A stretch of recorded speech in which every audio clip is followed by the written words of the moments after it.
Good afternoon, friends. I'm Dr. Aajay Shah, and we are bringing you this another great Facebook Live.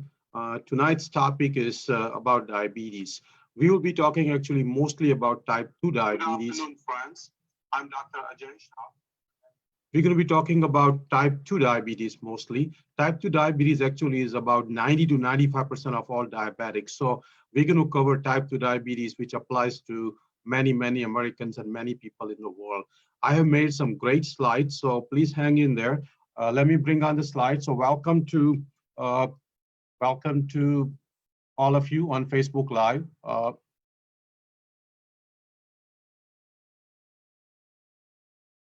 Have your comments and your questions. I will try my best to answer all the questions. Um, I hope you can see the slides now.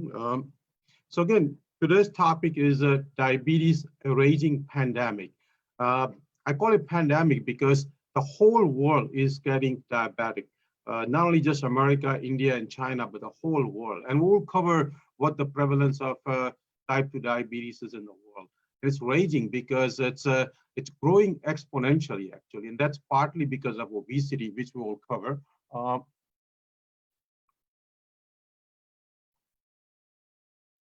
This is a very inclusive 4-hour seminar, 3 to 4 hour seminar. So if you can watch live the whole thing, that would be great. But obviously, we all have other things to do in life. So if you cannot watch live, you can go ahead and watch it on YouTube. On YouTube, it will be posted in 20-minute segments. So you can watch one segment at a time. It will be also posted as a one large whole segment. So that way, if you are driving or if you have extra time in the afternoon, you can watch it as a one segment also. So again, join today as long as you can.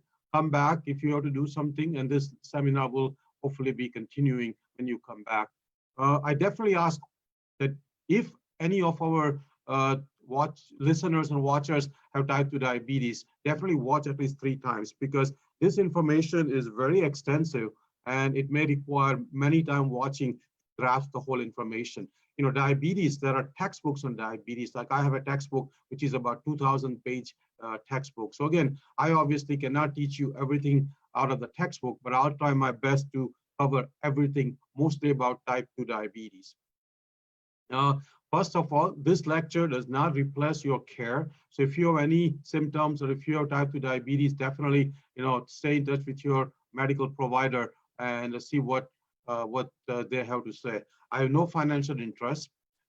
Big thank you to Jayshree, my wife, Amish, our son, Saloni, our daughter, my parents, and definitely to Hannah, our social media manager. She has been a very instrumental in making our lifestyle movement up and going. We have now about almost 11,000 followers. We are very active on Instagram, active on YouTube. So big thanks to Hannah. Thanks to all my patients and followers, because I sincerely believe that patients have taught me more than any books have taught me, and my followers, by asking questions, have taught me more than any of the books have taught me. So again, big thanks to all the patients and followers, and definitely big thanks to all the mentors. I've learned so much about lifestyle, so much about diabetes, so much about heart disease from some of the giants in medical field. So big thanks to them. I'll provide the names who are the mentors I follow at the end of this talk. And definitely a big dedication to one important person in my life, and that's our daughter, Saloni. Saloni has been very instrumental in last 10 years of my life, particularly before too, but last 10 years for sure. She is in a medical school at Thomas Jefferson University. First year is completed. She will be going in the second year. A great person, very smart, very hardworking, very kind, great EQ. So big thanks to Saloni and big dedication to Saloni. Thank you. So why I'm giving this seminar? Diabetes is on the rise. Diabetes is on the rise, and we'll see how the prevalence is going up. I'm qualified as a cardiologist and as a lifestyle physician. I'm not an endocrinologist. I'm not a primary care physician, but I definitely have seen what type 2 diabetes does to the heart and how the lifestyle affects type 2 diabetes. I myself was a pre-diabetic 3 years ago, so I have personal experience of having insulin resistance. We will cover it and how I reversed it. So I was pre-diabetic 3 years ago myself. And here are some of my numbers. In 2014 to 2017, my A1C, which is the measure of blood sugar average over 90 days, was running between 5.5 to 5.9. And anything above 5.7 is pre-diabetes. So again, I was pre-diabetic. Now, in last 3 years, thanks to all the healthy lifestyle, thanks to all the support from family and friends, my A1C now is 5.2, an extremely good A1C for my age. I'm off metformin now. I lost about 45 pounds. And my fasting sugar, which used to be about 95 to 102, now it's about 84 to 91 range. So again, a great reversal. So I personally myself have reversed pre-diabetes. So I know how many of you go through when you are pre-diabetes or diabetes. And I can feel how hard it is to reverse the diabetes. Why I'm giving this seminar again? I know my program works and I can help you to reverse type 2 diabetes and prevent it. I have many patients because of healthy lifestyle I have employed have reversed the diabetes. We need to work together. I think we need to make a team. Patients cannot do alone. People cannot do alone. We need to make a whole healthcare team. And I'll show you how you can make a team if you have type 2 diabetes. And again, this is my mission. I have taken up this mission to make every person on this earth healthy, happy, and live long. And that's the reason I started this big movement over the last 3 years, more so over the last 5 months. So again, this is my mission. This is my hobby. This is what I enjoy. You know, other than working as a cardiologist, every evening, every weekend, I spend on this mission. I want all of you to be fully educated why diabetes happen, how to prevent it, and how to reverse it. More you know, better for you. And I definitely will try my best today to teach you as much as possible. Actually, my mission is to make you a mini doctor for diabetes. And today, after this lecture, if you attend the whole lecture, you will be a mini diabetes doctor, actually. You will not be just a patient or a person, but you will be a mini diabetes doctor. But most importantly, I care about you because, you know, I feel what you go through and I truly, truly care about you. And that's the reason I started this mission. So what is the promise of this seminar? It will help your doctor to manage your diabetes better. It will help your diabetic educator to teach you more easily about diabetes management. So if you have watched this seminar, it will be much easier for you to talk to your doctor, talk to your diabetes educator. It can help you reverse and prevent type 2 diabetes. It can lower the need of even insulin for type 1 diabetes, and it can prevent many complications of diabetes. So this is the promise of this seminar. If you follow everything I'm going to show you, everything I'm going to try to teach you, you definitely can reverse the type 2 diabetes. If you follow this lecture 100%, you definitely can get off many of the medications, particularly insulin, in 3 to 6 months. And there will be savings of thousands of dollars and preventing many complications and living long. So let's start with a real life example. I had a patient, 62-year-old African-American male, BMI, body mass index was 36. So he definitely was obese. Any BMI about 30 is obesity. So he was definitely obese. He had high blood pressure, high triglycerides, which is the fat in the blood, low HDL, which is the good cholesterol, and a fasting blood sugar of 162. And his A1C, which again is an average of 90 days of blood sugar, was 7.3. So many of you already know what the diagnosis is. Many of you who have diabetes already know what the A1C should be. So this person clearly has diabetes, most likely type 2 diabetes, because A1C has gone above 6.5, blood sugar has gone above 162. He also has some other features of type 2 diabetes, which is low HDL, high triglycerides, and high blood pressure. He's obviously obese, which also puts him at risk of developing type 2 diabetes. So again, this is not just one patient I see. This is almost every second, every third patient I see in my practice after age 60, 65. So let me give you another example. I saw a 60-year-old male about a year and a half ago. He was type 2 diabetic for 10 years. He weighed 300 pounds. He was on insulin. His A1C was 10.3. So he was very, very uncontrolled diabetic. If you have diabetes, you know A1C 10.3 means very uncontrolled diabetes. He saw me 1 year ago. I prescribed him a healthy lifestyle with all the 6 pillars. He went on a whole food plant-based diet with no oil, minimal animal products. He lost actually 70 pounds. He started exercising and he actually went off his insulin, and now his A1C is 6.3 and feeling great. So what do you think of this success? Obviously, if he can do it, anybody can do it. Before I met him, he had diabetes for 10 years, but nobody ever told him that he can reverse the diabetes. Most doctors have told him that diabetes is a progressive disease and he will need more and more medications. Matter of fact, the way he had started, he was only on 1 or 2 medications, and then eventually he was on 3 medicines. It did not work and he had to go on insulin. And now in just less than a year, he reversed his diabetes because his A1C now is below 6.5. So if you have diabetes, let me tell you, you can reverse it. So how common is diabetes? All of us think, including many doctors, that I'm not going to get diabetes. But let's see how many of us get it. You know, most people think I'm not going to get heart attack, I'm not going to get cancer, I'm not going to get diabetes. But until it happens, we keep thinking, we keep becoming like ostrich, and I'm not going to get it. But let's see how common the diabetes is. So overall in America, 12 to 14% of population. So about 1 in 8 to 1 in 7 have diabetes, mostly type 2 diabetes. If you look at the adults, 15 to 20% in 2012, and in 2020, probably about 20 to 25% have type 2 diabetes. In 1980, which was just 40 years ago, only 3 to 5% of population had diabetes. So very low prevalence in 1980. If you look at today, after age 65, which is Medicare population, 25 to 30% of Medicare population has type 2 diabetes, and mostly type 2 diabetes, extremely high. And that number is going to go up, which I'll show you. If you look at certain segments of population, African American, 15 to 18%, extremely high. After age 65, for African Americans, it's about 30%. Whenever I see African American patient who is above 65, invariably, I see that they have diabetes. Many of them are on insulin. Hispanics, same thing, 15 to 18% of type 2 diabetes. Pima Indians, almost 50% risk of diabetes.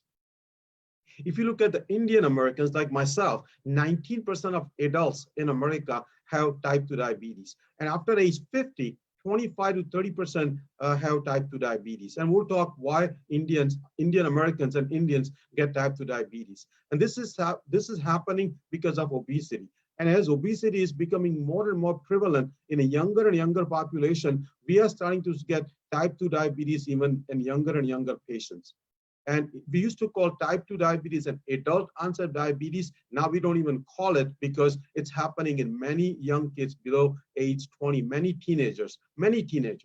And as young people get diabetes, there are longer years with high sugars, which has a very, very high complications, both we call microvascular and macrovascular. So again, young age diabetic will have a lot more chances of diabetic complications because they're going to live many years with type 2 diabetes. Now, type 2 diabetes has twice the mortality than a person who does not have diabetes. And once a person develops type 2 diabetes, the lifespan is reduced by 10 years. So they live 10 years less than a non-diabetic patient, which in my opinion is a shame because it's all preventable. By 2050, this is a projection that 33% will be type 2 diabetic. My own prediction is that it will be 2035. So just from 15 years from now, 33% will be type 2 diabetic. Actually, in my opinion, by 2035, just 15 years from now, 90% of Americans will have either diabetes or pre-diabetes. By 2035, 90% of Americans will, after age 50, will be diabetic or pre-diabetic. Extremely alarming, extremely concerning statistics to have diabetes or pre-diabetes, because pre-diabetes also predispose you to many of the complications of diabetes because it's the insulin resistance, which we will cover, cause the complications, not just the sugar. So again, these are some pictures, these are some maps. If you look at the diabetes prevalence in 1994, it was mostly, a rare state, above 6%. If you look at the diabetes prevalence in 2009, many states were getting about 10%. And look at the states which are mostly in the South, have have high prevalence of diabetes. You can see the Texas, you can see the Oklahoma, you can see the Mississippi, you can see Alabama, you can see West Virginia. All those states are very high prevalence of type 2 diabetes. This is 2013 prevalence of diabetes. Again, you can see many states in South with more than 12% of diabetes. And this is in 2017, the most recent data. You can see West Virginia actually already has above 15% of prevalence of diabetes, above 15%. So that's a very high. And these are all adults. So if you look at above age 65, it probably is 30 to 35%. Very, very alarming, very concerning, very risky. We need to change that. So let me tell you what I think is the true prevalence. Until 2003, blood sugar of 140 was the cutoff for diabetes. So again, before 2003, if the sugar was below 140, we did not give the diagnosis of diabetes. And in 2003, we changed the cutoff to 126. So 126, the one when person is now diagnosed as a type 2 diabetes. My prediction is that eventually, American Diabetic Association will lower the blood sugar level to 115, which will be the cutoff for diagnosis of type 2 or diagnosis of diabetes. Because as we know, many complications start at 100. Many complications start at a blood sugar of 100. So 115 still will be, in my opinion, a reasonable number. So if we think that 115 will be the new definition of type 2, new definition of diabetes, then almost 40% by 2030 will be diabetic. In my opinion, and we know by the data that any sugar above 84 can lead to lower lifespan. So again, any sugar above 84. So definitely sugar above 100 is not good for you, but even sugar above 84 is not good for you. So let me show you a slide on that. You can, this is a little busy slide, but you can see the fasting blood sugar of 70 to 84 is optimal. 70 to 84 is optimal. Any sugar above 84, so 85 or higher leads to higher chance of heart attack risk, even though minor, but still higher than optimal of 70 to 84. So even A1C, once A1C is 5 or higher, you start to get higher chance of heart disease and lowering of the lifespan. And that's mostly because of insulin resistance. And again, insulin resistance is the issue. Sugar is an issue, A1C is an issue, but those are secondary issues. The primary issue is insulin resistance. And you can clearly see that insulin resistance starts once the blood sugar is about 85. Even though right now we call blood sugar above 100 as prediabetes, I wouldn't be surprised we lower that number from 100 to even lower number. So how about in the world? In the world, 9% of adult population has diabetes. 40% of these 9% are undiagnosed because many countries, diabetes is not even checked, and many people don't even know they have diabetes. Marshall Island has 21% total population has diabetes.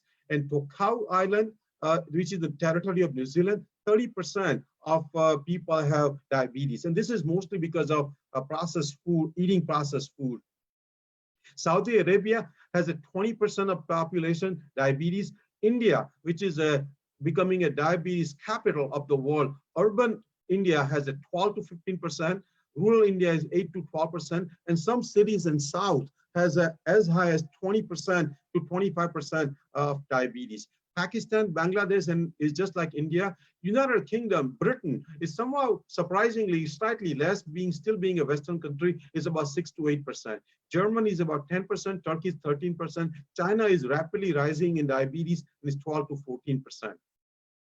So lowest diabetes in the world is in Lithuania and Estonia, as low as 4%, which is very happy about. We can learn from them. UK and Australia is about 5 to 8, 5 to 7%. Canada, just our, from my house, only about 150, even 120 miles north, is only 7%. So we can definitely learn from Canadians, and we will cover what Canadians eat as we go in this lecture. We definitely eat different than what Canadians eat and what Canadian food plate looks like. So again, this is the map of diabetes world prevalence, and you can see that Mexico, Saudi Arabia, some of the islands have definitely more than 12%. India, America has about 9 to 12% prevalence of diabetes. Mostly it's type 2 diabetes. So this concludes the first segment. Do you have diabetes? This is a reflection. If you have diabetes, please comment. Please ask questions. If you're diabetic, do you know what your last A1C was? And do you know the risk factors for diabetes, which we will cover? And what is your BMI? So again, if you know your body mass index, you can predict actually whether you will develop type 2 diabetes or not. So again, answer those questions. Do you have diabetes? If you have diabetes, what is your last A1C, which is the 90-day average of blood sugar? Do you know the risk factors for type 2 diabetes? And what is your body mass index? So let me introduce, as I finish this segment, we have very cost-effective health coaching program, which will cover coaching on healthy lifestyle, including eating, exercise, sleep, and many more. I have designed this program with no profit in mind. Only reason it's cost is because I have to hire a health coach and I have to pay her a salary. That's the only reason this program is going to cost. It's going to cost only $15 per hour. I cut the price in half because I really want to help people. It can be weekly, twice a month, or once a month. It can save you hundreds of dollars per month and many complications of diabetes, and can make you live healthy and long. It will start in July 1st, 2020. If you want to be part of this program, you can just text me at 214-9119, 517, 214-9119. This program actually is 1/4 to 1/8 the cost of regular health coaching. And I'm doing it just to help people. So show your interest. Again, this concludes the segment 1. Please, if you are watching this on YouTube, please watch the segment 2 on diabetes. If you are on Facebook Live, continue watching. I will cover types of diabetes and what causes type 2 diabetes in segment 2. Please invite your friends if you're watching live and share on your Facebook page, and invite your friends to our Facebook page, Instagram, and subscribe to our YouTube channel. Please like and comment if you like this seminar on Facebook, on YouTube. I'll try to answer all the questions you have, and I'll definitely read all your comments. So again, this ends the first segment on YouTube. Thank you. Again, this is Dr. Aajay Shah. If you're joining on YouTube, this is segment 2 out of 13. This is a seminar on diabetes, a raging pandemic. We have covered segment 1. So if you have not watched segment 1, please watch segment 1 on YouTube. Thank you. Again, this is Dr. Aajay Shah. So let's cover types of diabetes. Type 1 diabetes, type 2 diabetes. There's a diabetes called type 1.5 diabetes, gestational diabetes, and other types. Type 1 diabetes is the one where beta cell, which are the cells in pancreas, there's a destruction and it does not secrete, does not make the insulin. There's a very low insulin or no insulin. It many times is autoimmune. It starts typically in children, and there's some role of dairy exposure in early childhood, viral exposure, and certain toxins. Type 1 diabetes is about 5 to 10% of all diabetics. So it's mostly type 2 diabetes, which we have to deal with. Type 2 diabetes is predominantly due to insulin resistance, but there is sometimes a relative deficit of insulin secretion also. So it's mostly insulin resistance, but also there is a relative deficit of insulin secretion. That means pancreas is not able to make enough insulin to overcome the insulin resistance. Obesity is a major cause, which we will cover. 90 to 95% of all diabetics is type 2 diabetic. There is no antibodies to beta islet cells, so this is not an autoimmune type disease. And actually, there is a statistic that many times, by the time type 2 diabetes is diagnosed, 50% of beta islet cells where the insulin is made is actually died or destroyed. So by the time we develop type 2 diabetes, half of our pancreas, half of our beta islet cells is gone. Half of our beta islets is gone. And that's the reason many times we used to think that type 2 diabetes is a progressive disease because those beta cells keeps dying, and then eventually you end up needing the insulin. But I'll teach you, I'll show you how you can reverse it, how you can actually even possibly stop the loss of beta cells and possibly even regenerate some of the beta cells. I'll show you, just hang on. This is going to be a long talk, just hang on. So what are the type 2 diabetes risk factors? Whoever is watching, please watch this very carefully. These are some of the most important things you need to know, because if you don't have diabetes or pre-diabetes, if you know the risk factors, you'll be able to prevent the type 2 diabetes and pre-diabetes. So know these risk factors. Obesity or overweight is a major risk factor. Obesity means body mass index about 30. Overweight means body mass index about 25. You all should know what is your body mass index. You can calculate the body mass index based on an online calculator. So please do it today as soon as you're done with this lecture. Sedentary lifestyle also can cause type 2 diabetes, certain dietary factors which we will cover, and obviously eating processed food.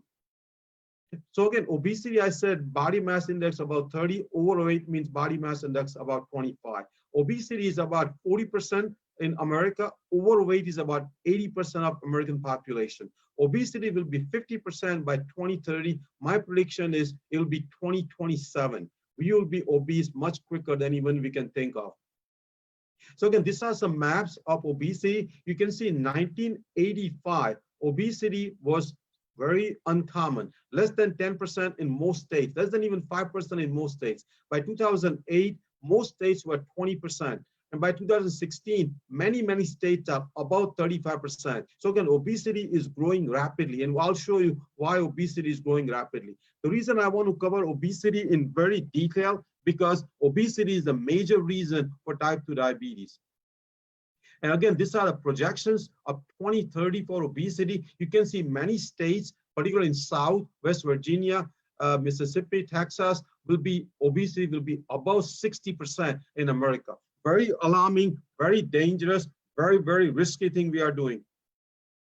And this is, again, obesity goes with our health. Obesity affects the whole body. Not only it causes the diabetes, it can cause cancer, it can cause heart disease, it can cause stroke, it can cause many issues. So obesity needs to be prevented. You can see that as obesity grows, our healthiness goes down. And you can see West Virginia, Tennessee, Alabama, all those states have major unhealthy issue.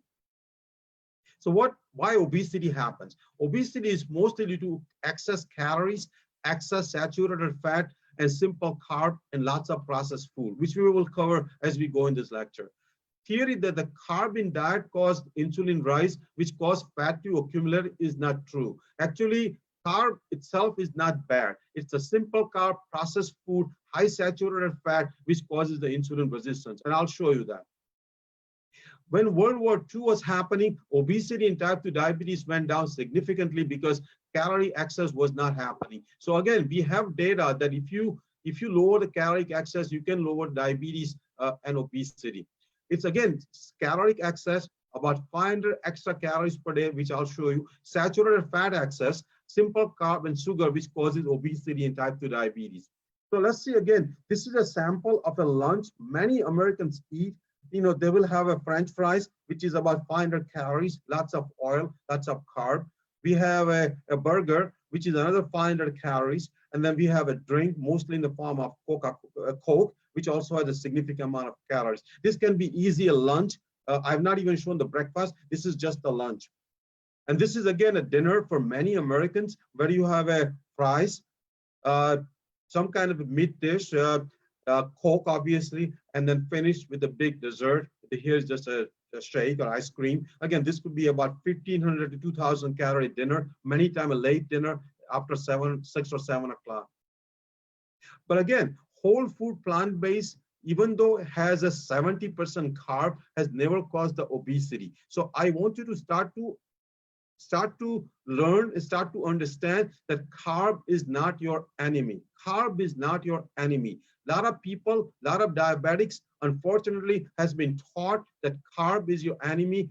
Carb is not your enemy. If you eat whole food, plant-based diet, whole grain, intact grain, which has a 70, 80, 90% of carb, you will not get diabetes. It's a simple carb. It's a simple grain. It's a white flour, white rice, which leads to insulin resistance and obesity. So again, carb is not your enemy. Start to understand that.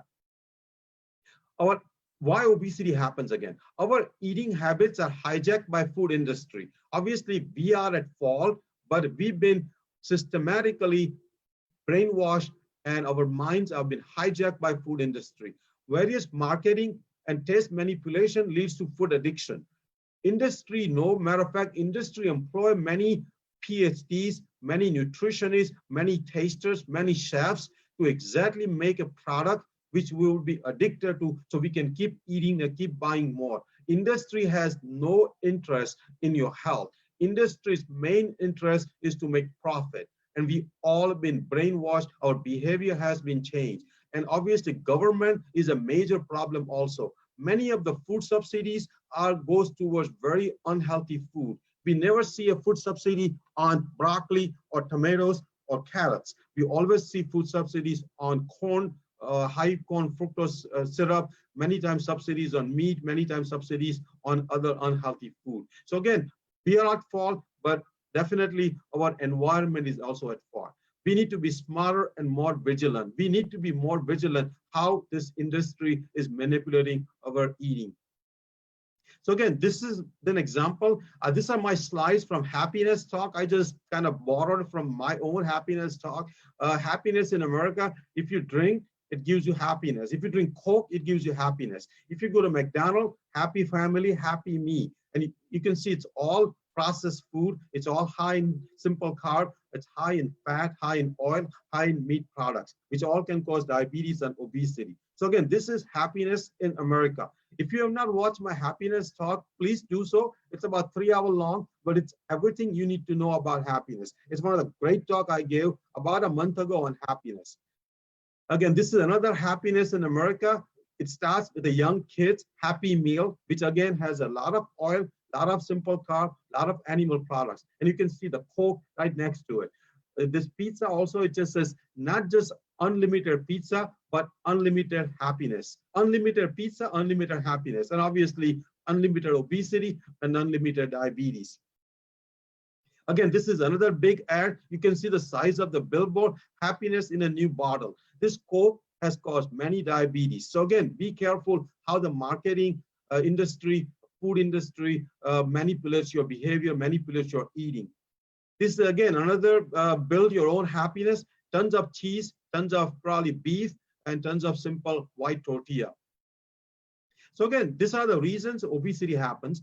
Calorie-dense food also leads to type 2 diabetes. Red meat also has shown to cause type 2 diabetes. High saturated fat food, which we'll cover, also can cause type 2 diabetes. High simple carb food, an excess of simple carb can also lead to diabetes. People who have high blood pressure are also at risk for developing type 2 diabetes. And again, it's a chicken and egg, whether insulin resistant causes a high blood pressure, or high blood pressure also has a partly role in causing type 2 diabetes. Again, this is what we ate in 1970 and in 2010.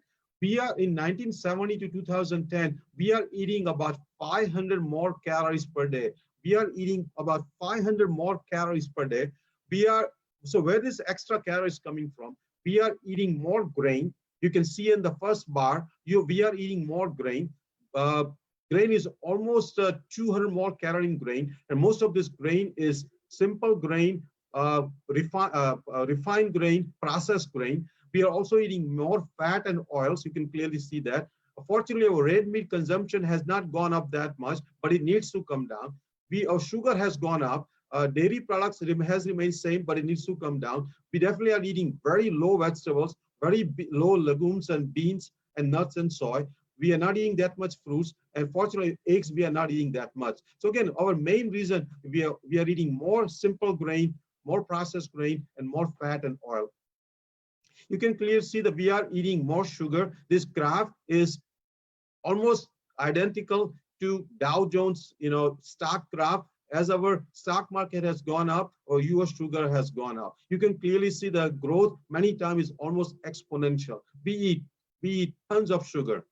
This is again how our food habits have changed. In 1910, 88% of our fruits were fresh fruits. We were eating fresh fruits from the market, many times from farmers market. Now in 2008, half of our fruit is a processed food. Either it's a juice or some kind of fruit candy or some kind of fruit jello. So we are eating about half of our fruits is a processed food. So you can see the processing of the food has many issues, and half of our fruits even are processed now. This is probably 1,000th probably 1/10,000 of shelf space in my grocery store, Meyer. This is probably 1/10,000. This is a small sample of how many processed items we have in each grocery store.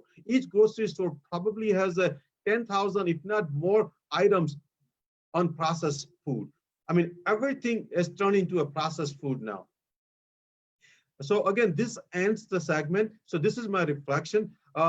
What do you think is the reason for obesity and type 2 diabetes? I will cover as we go more, but what do you think? Just stop for a second and reflect on yourself. What do you think are the reasons for obesity and type 2 diabetes?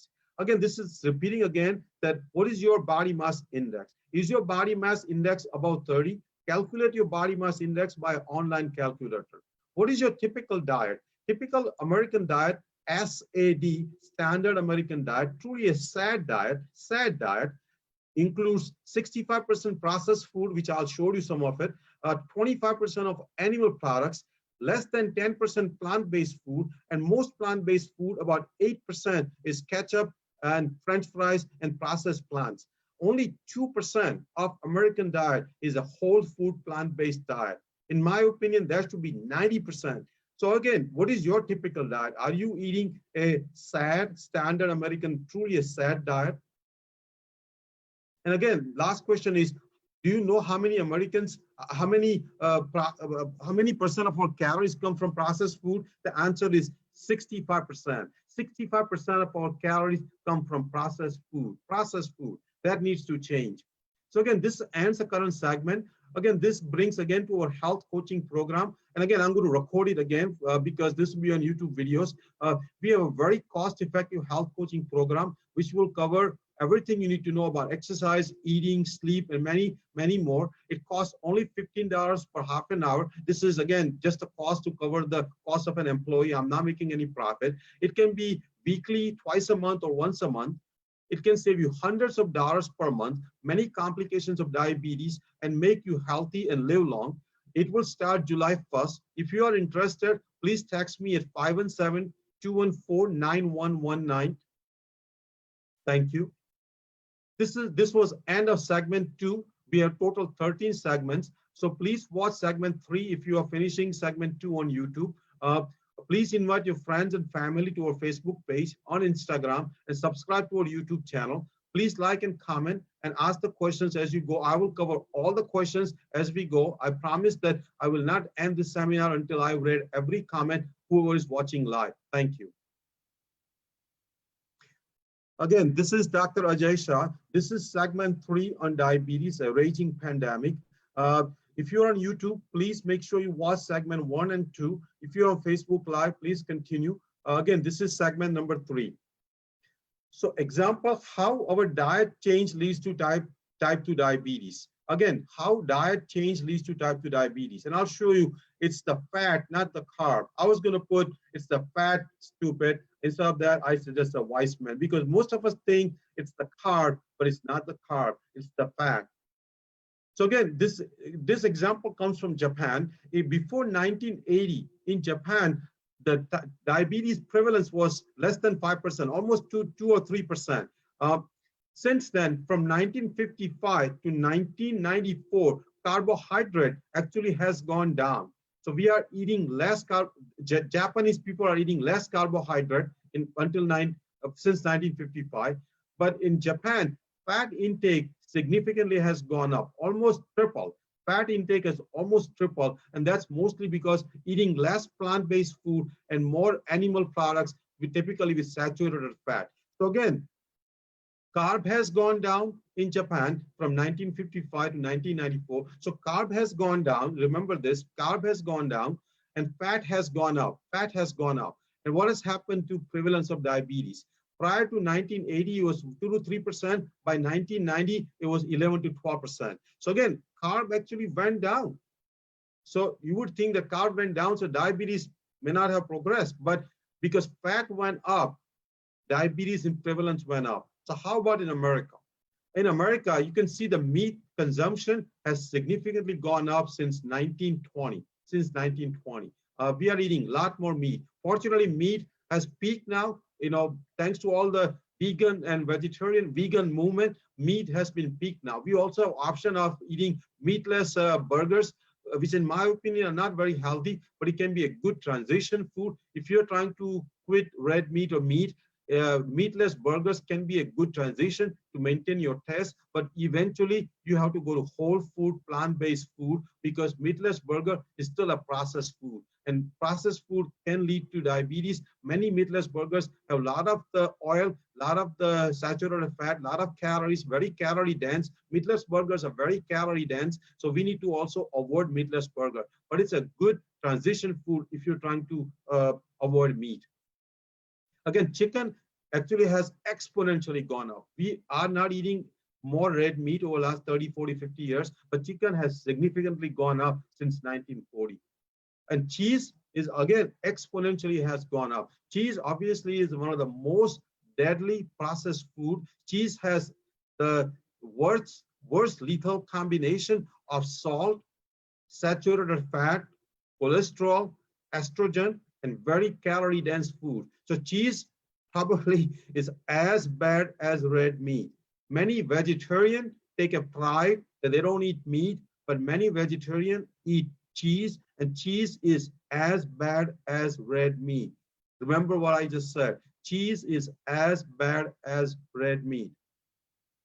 Again, this is another big uh, group of all processed food. You can see that there are wheat thins, the way they label it, wheat thin. So you think that it's thin, so it's going to be healthy. There is the Oreos. Oreos obviously again is a vegan food, but as unhealthy as red meat. You can see Cool Whip, you can see mayonnaise, you can see even cereals, with a raisin bran cereal, crunch. They're all processed food. They all will lead to obesity and type 2 diabetes. So why we have so much fat in our diet? The reason we have so much fat in our diet is because we eat processed food, and industry have realized that fat is more addicting. So every processed food, fat is added. Definitely, we eat a lot of animal products. Like I said, 25% of our calories come from animal products, and typically all animal products, even the lean, has a 25 to 30% saturated fat. You can clearly see here that lean beef, lean beef even has a 30% fat in there. Even skinless chicken breast has 23% fat. Versus if you look at broccoli, only 8% fat, beans, 4% fat, sweet potato, 1% fat, rice, 1 to 5% fat. So if you want to lower fat in our diet, which I'll show you how the fat leads to type 2 diabetes, how the fat leads to insulin resistance, we need to eat more whole food, plant-based food without oil, and mostly vegetables and fruits, because it has a very low fat content. Let me tell you what I feel. Nature is very smart. Nature is very clever. Nature knows what is good for us. If nature wanted us to have more fat, and if we are eating more fat, nature would have put more fat into naturally grown fruit. All naturally grown food, plant-based food, is very low in saturated fat. Obviously, if you eat nuts, has a high poly and monounsaturated fat, but mostly plant-based food, green vegetables, fruits have very low amount of fat. So in my opinion, don't fight the nature. Eat what nature intended you to eat, which is whole food, plant-based food without oil. Oil, again, is one of the most processed food. Oil is as bad as red meat. Remember, oil is as bad as red meat. Oil actually packs more calorie per pound than even red meat. And I'll go through the calorie density chart as we go through this lecture. Just hang on that this is a long lecture, but oil is twice the caloric dense than even red meat, almost 3 times. So next reason for type 2 diabetes is sedentary lifestyle. Again, only 25% of Americans get about 50 minutes of exercise per week goal. The recommendation is to exercise 150 minutes per week. So that's about 20 minutes per day. 75% of Americans don't even exercise 20 minutes per day. 20 minutes. Steps. Many of you know the steps, how many steps per day, because most of us have some kind of device, either a Fitbit device or Apple Watch, or even our phone can measure the steps, smartphone can measure the steps. And we all know we need to get about 10,000 steps per day. The average steps for Americans is between 2,000 and 4,000. 2 and 4,000. Most Americans don't exercise, which is very unhealthy. The good thing is that we actually at least are not going down on exercise. Overall, we are keeping about same. The 25% of Americans who exercise are still exercising, and it's 75% who did not exercise are still not exercising. At least I'm glad that people who chose to exercise are continuing to exercise. So let me show you how we exercise. This is a great slide. I've seen this slide for about 20 years, and you can see the people going to a gym, taking the escalator. Again, this is really the story of where we are in America. We are taking shortcuts. We are eating fast food. We are creating protein bars, protein shakes. How quickly we can gulp the calorie, how quickly we can get up on an escalator to even a fitness gym. So again, this is something we need to change. So what are the other type 2 diabetes risk factors? Having high triglyceride and low HDL is a risk factor for type 2 diabetes. Having metabolic syndrome, which will cover it, also puts you at risk of type 2 diabetes. Having certain ethnicity like American Indians, Indian Americans, African Americans, and Hispanics also put you at a risk for type 2 diabetes. If you have polycystic ovarian syndrome in women, that also puts you at risk of type 2 diabetes. If you have if a woman had a gestational diabetes, that also puts you at developing type 2 diabetes in the future. If you have family history of type 2 diabetes, it increases your risk by 3 times. But I'll show you, it's not the genes typically, it's the habit and it's the lifestyle we share with our family. But again, if you have family history, like my mom is diabetic, many of my maternal uncle, many of my maternal cousins have diabetes, and that puts me at risk of 3 times more of having type 2 diabetes.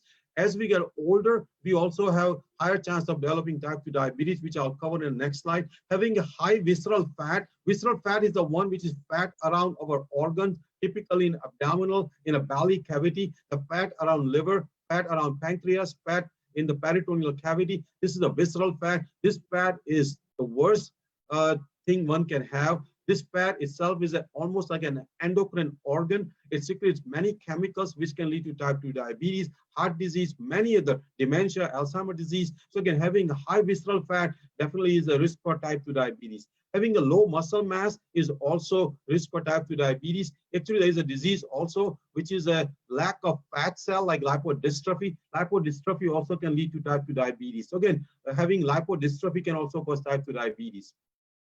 In terms of genes and diabetes, like I said, genes do play some role, but very small role in development of type 2 diabetes. Genes is mostly, something I call can be turned on and turned off with our lifestyle. We call it epigenetics. So again, genes are important, but in my opinion, lifestyle is more important, which is called epigenetics. Epigenetics is a method or a science where we can turn our genes off and on. We can turn on our good genes and we can turn off our bad genes with certain healthy lifestyle.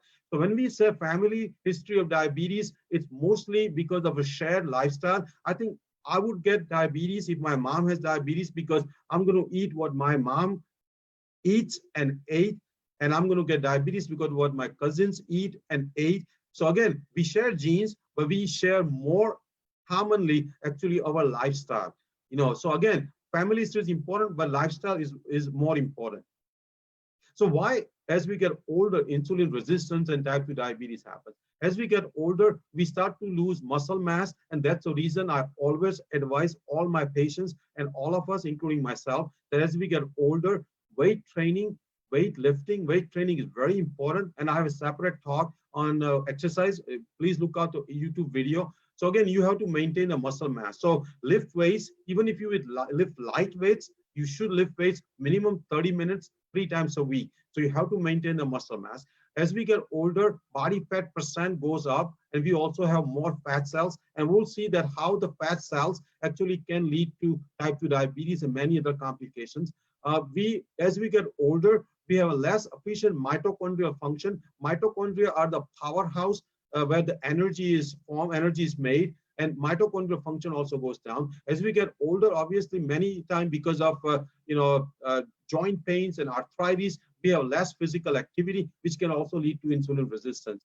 And many times as we get older, we have loss of islet cells and efficiency of islet cells in terms of secreting insulin, and that can also lead to insulin resistance. And unfortunately, many older people are eating a lot more processed food because they are not able to cook. So they many times have a ready-made microwave dinners. Many times they have meals on wheels, and a lot of those meals are processed food. And this is I call a perfect storm of quad cycle hypothesis. There's a twin cycle hypothesis in type 2 diabetes, which is very popular, very common. I've come out with my own term, quad cycle hypothesis, which I'll explain you as we go. Again, aging is a perfect storm of quad cycle hypothesis, which we'll cover as we go. So what are the emerging risk factors? So sugar sweetened beverages is another risk factors, including juice. Even orange juice can cause type 2 diabetes. Even energy drinks like Gatorade, which can cause type 2 diabetes. So again, sugar sweetened beverage, definitely high fructose corn syrup, like many of the soft drinks, many of the processed food like ketchups, also can lead to type 2 diabetes. And we will cover high fructose corn syrup as we go in this talk. Definitely short sleep duration. People who sleep less than 5 hours are at risk of developing pre-diabetes and diabetes. We all need to sleep 7 to 8 hours. Even we have seen that people who work night shift, they have higher chance of developing diabetes and pre-diabetes. This is again high fructose corn syrup. High fructose corn syrup has gone up significantly, and that's shown by the black line, how much high fructose corn syrup we are consuming, and you can see the obesity is also starting to go up significantly. So again, as we drink more soda, more high fructose corn syrup, obesity goes up. So fructose in high fructose corn syrup is only metabolized in the liver, and that can cause fatty liver, and then eventually fatty liver can lead to insulin resistance. We will cover fatty liver as we go in this talk. And liver insulin resistance is a major contributor in developing type 2 diabetes. But again, that's a second step. I will show you what the first step is in developing type 2 diabetes and insulin resistance. So again, these are some of the dangers of high fructose corn syrup. It can lead to weight gain. It's an empty calorie. It can cause cancer. It can cause fatty liver and liver stress. It can increase your cholesterol, particularly triglycerides. It can increase your blood pressure. It can increase your risk of heart disease. It definitely can cause diabetes. It can also affect your microbiome or the bacteria in your colon and in your gut, and it can lead to leaky gut eventually, where the cells in the intestine and colon have a gap, and it can lead to many absorption of many toxins and even endotoxins. It can also lead to mercury poisoning. So definitely we need to avoid all high fructose corn syrup, definitely all the soda. My last Coke was 3.5 years ago. There are some other emerging risk factors. Depression and treatment of depression can lead to diabetes. People with depression many times have a poor lifestyle. Many times, unfortunately, because of their mental illness, they don't exercise, they don't eat healthy, they don't cook, they eat a lot of processed food, and that lead to type 2 diabetes. Certain toxins also. There's another also concern that people who were born with a low birth weight, particularly below 4 pounds, have a higher risk of developing type 2 diabetes. So you all should know definitely what your birth weight was. So again, ask your parents or whoever can answer that question, see what your birth weight was. Definitely poor maternal health. If your mom had a poor health during the pregnancy, that can also lead to type 2 diabetes. So again, know your history about your birth, how your mom's condition was during pregnancy when she was pregnant with you. Maternal obesity also can, if your mom was obese when she had you, it can also lead to type 2 diabetes in your case. Maternal gestational diabetes can also lead to type 2 diabetes in the offspring. And there are some medications and drugs which can also cause type 2 diabetes. Next type of diabetes is gestational diabetes. This is seen during pregnancy, very major concern. I'm not obviously expert on it, but definitely if you are a woman, childbearing age, make sure you know that gestational diabetes can happen. The next type of diabetes is diabetes 1.5. It's called LADA, L-A-D-A, latent autoimmune diabetes in adults. This is an adult onset type 1 diabetes where there is a destruction of beta cells and there is a low amount of insulin or many times no insulin at all. And these people need to be on insulin therapy. They all have some insulin resistance. So if you are 30, 40-year-old person and if you develop diabetes, and suddenly you need to go on insulin. Check C-peptide level, because C-peptide is a reflection of your pancreatic beta islet function. And if your C-peptide level is low, then you know that you might be getting into LADA type 1.5 type diabetes. Again, we will cover C-peptide as we go in this talk. C-peptide is an important lab, important test to do, and all of you should know when to check the C-peptide level. And you may have to ask your doctor to check C-peptide level, and I'll show you who should have the C-peptide level checked. Let me see the comments so far.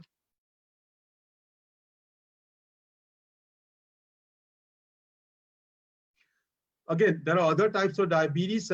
Pancreatitis can cause diabetes. Obviously, people who drink heavy alcohol, pancreatitis can happen, and then it can lead to diabetes. Many medications can cause type 2 diabetes, like beta blocker, thiazide, which is a diuretic, dilantin. Obviously, if you're on a steroid like prednisone, alpha interferon, and pentamidine, many infections like rubella and CMV can cause diabetes.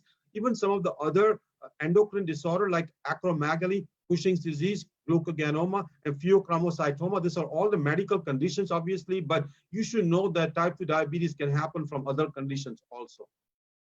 So let's cover prediabetes. Prediabetes happens because of insulin resistance, and prediabetes just happens before type 2 diabetes happens.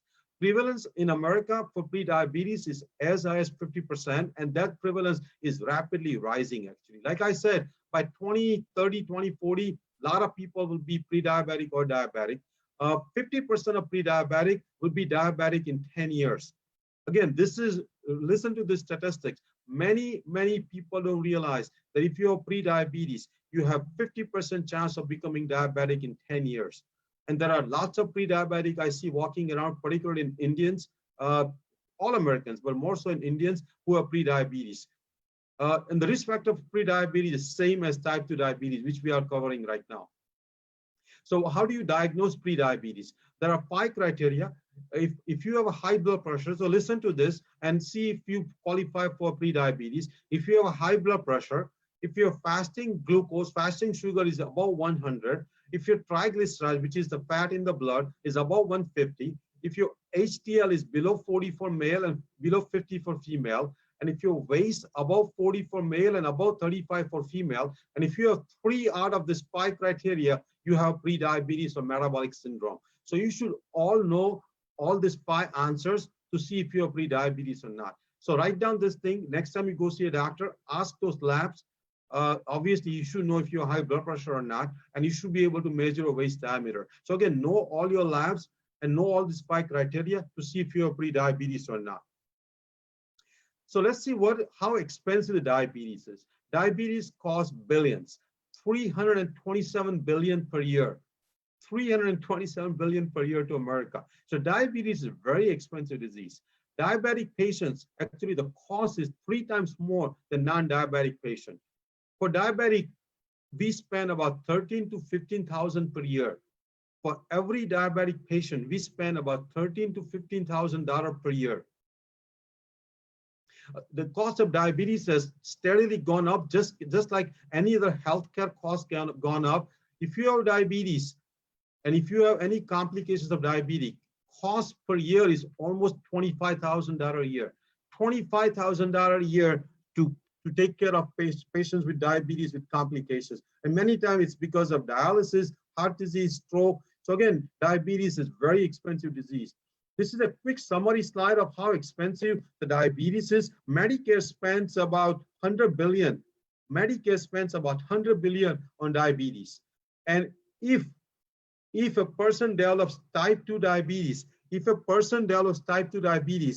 lifetime cost is $100,000. $100,000 to take care of diabetes. $100,000 to take care of diabetes, mostly type 2 diabetes. $100,000, very expensive disease.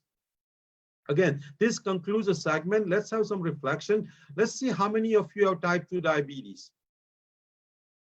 Do you know you have pre-diabetes? Again, know those 5 factors to diagnose pre-diabetes. And next time you see your doctor, make sure you ask whether you have pre-diabetes or not. Again, I'm repeating this question. What is your body mass index? So calculate your body mass index by just simple online calculator. It's based on your height and weight. And do you agree that it's a simple carb, processed food, excess saturated fat, and excess calories in our diet, which cause obesity and type 2 diabetes? It's not the carb. I just showed you that carb is not the enemy. When you have carb from whole food, plant-based, like vegetables and fruit, which has an 80–90% carb, it's not going to cause the diabetes. It's the simple carb, it's the processed food, it's the saturated fat, it's excess calories, which is going to cause diabetes and obesity. Again, this is a reflection. What risk factors do you have for developing type 2 diabetes? So again, read out with me as you're watching. Do you have obesity? You should know what your body mass index is. Are you overweight? Do you exercise? Do you have any dietary risk factors, which I covered? Do you eat a lot of processed food? Do you eat high saturated fat? Do you eat a lot of simple carb like white bread, white rice? Do you have a high blood pressure? Are you from certain ethnicity? If you're a woman, did you have diabetes when you were pregnant? And do you have family history of diabetes? Like I said, it makes you 3 times higher risk, 3 times the higher risk of developing diabetes. And are you above age 65, then you have a very high chance of developing type 2 diabetes. So again, you should know all your risk factors. I just outlined them. Just think it through how many risk factors applies to you. Again, this concludes our segment. We are excited to show this health coaching program. We have a very cost-effective health coaching program, which will cover coaching on a healthy lifestyle, including eating, exercise, sleep, and all the 6 pillars of healthy lifestyle. It's going to cost only $15 for half an hour. This is cost to cost. I have no profit in this. This cost is just to hire a health coach and help you. So that way, you know, I'm already spending a lot of money from my pocket, but this health coaching program will cost very small. Matter of fact, it's going to cost about 1/6 to 1/8 of regular health coaching. Regular health coaching costs about $100 per hour. This program can be weekly, twice a month, or once a month. It can save you hundreds of dollars per month and many complications of diabetes and make you live healthy and long. It will start July 1st, 2020. Please text me if you are interested, 517-214-9119. Again, this is our health coaching program. This ends segment 3 and 13. If you are on YouTube, please watch segment 4 now. Please watch segment 4. Segment 4 will cover how type 2 diabetes happens and role of insulin. If you are on Facebook, please invite your friends. Please share this live. Please invite your friends to like our page. Also invite them to Instagram. If you are on Instagram, please look us up. Subscribe to our YouTube channel. Please like and comment not only this seminar, but all the live and all the comments and all the posts we do. And I always look at every comment. I look at every comment and I try to answer almost all comments and all questions every time it happens. So again, I take this movement very seriously. I take my social media commitment very seriously. I'm always available. Again, I'm Dr. Aajay Shah. If you are on YouTube, and please watch segment 1 to 3. This is segment number 4 on diabetes, a raging pandemic. If you're on Facebook Live, we will continue with our talk. If you are watching this on YouTube, please watch segment 1 to 3. Again, I'm Dr. Aajay Shah, and we are continuing on diabetes, a raging pandemic. So let's go to pathophysiology of diabetes. Many people think that I don't need to know why diabetes happens. But let me tell you one thing. If you have diabetes, or if you are at risk of developing type 2 diabetes, or if you are pre-diabetic, more you know how it happens.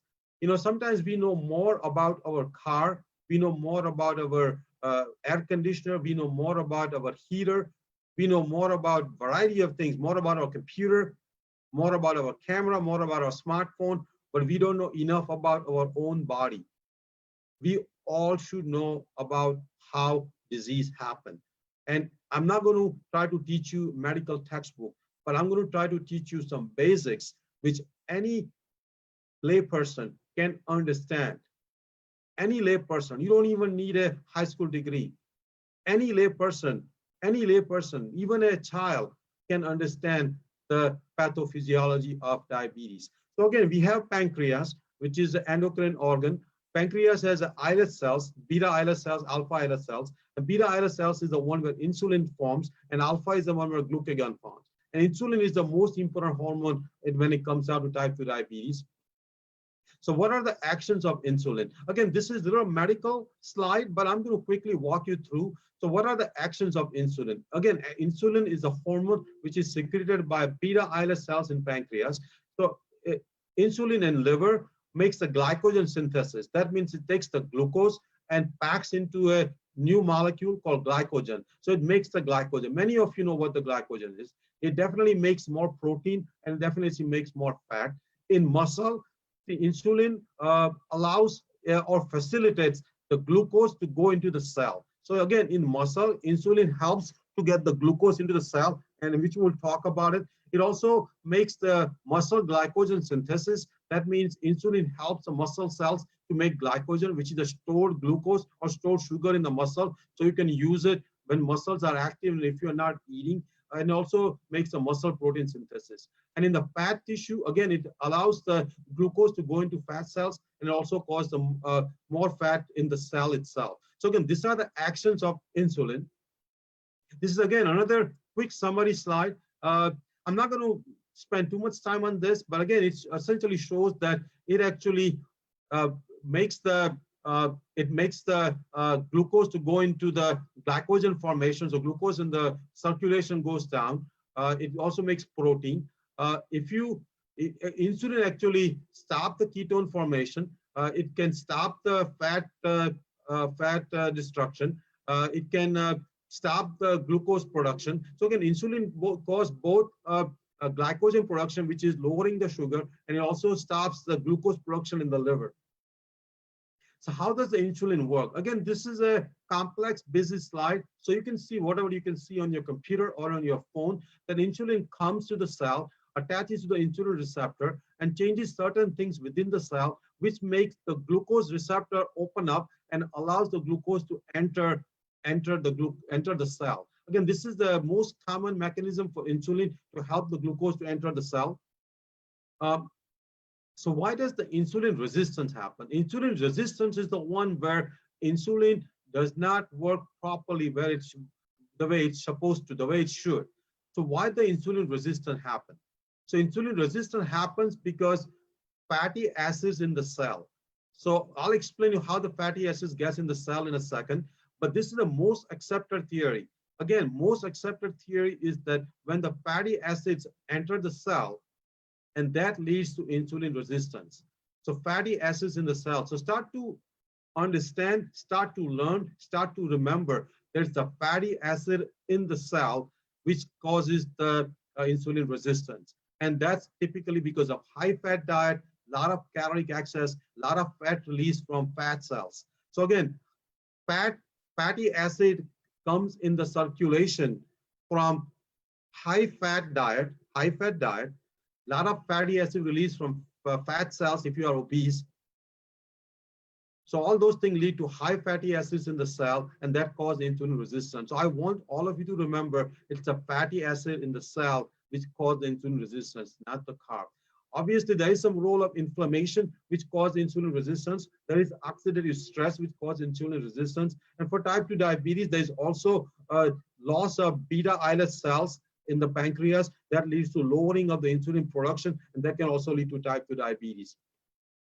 So the reason fatty acid gets in the cell, because fatty acids do not require insulin or any other hormone to get into the cell. Just by having high levels of fatty acids circulating in the blood can get into all cells, particularly muscle, liver, pancreas, and that can lead to insulin resistance. So again, excess fat in the diet and circulating fatty acid can get into any cell and then eventually can cause insulin resistance. So start to understand, start to remember that it's a fatty acid which leads to insulin resistance and type 2 diabetes.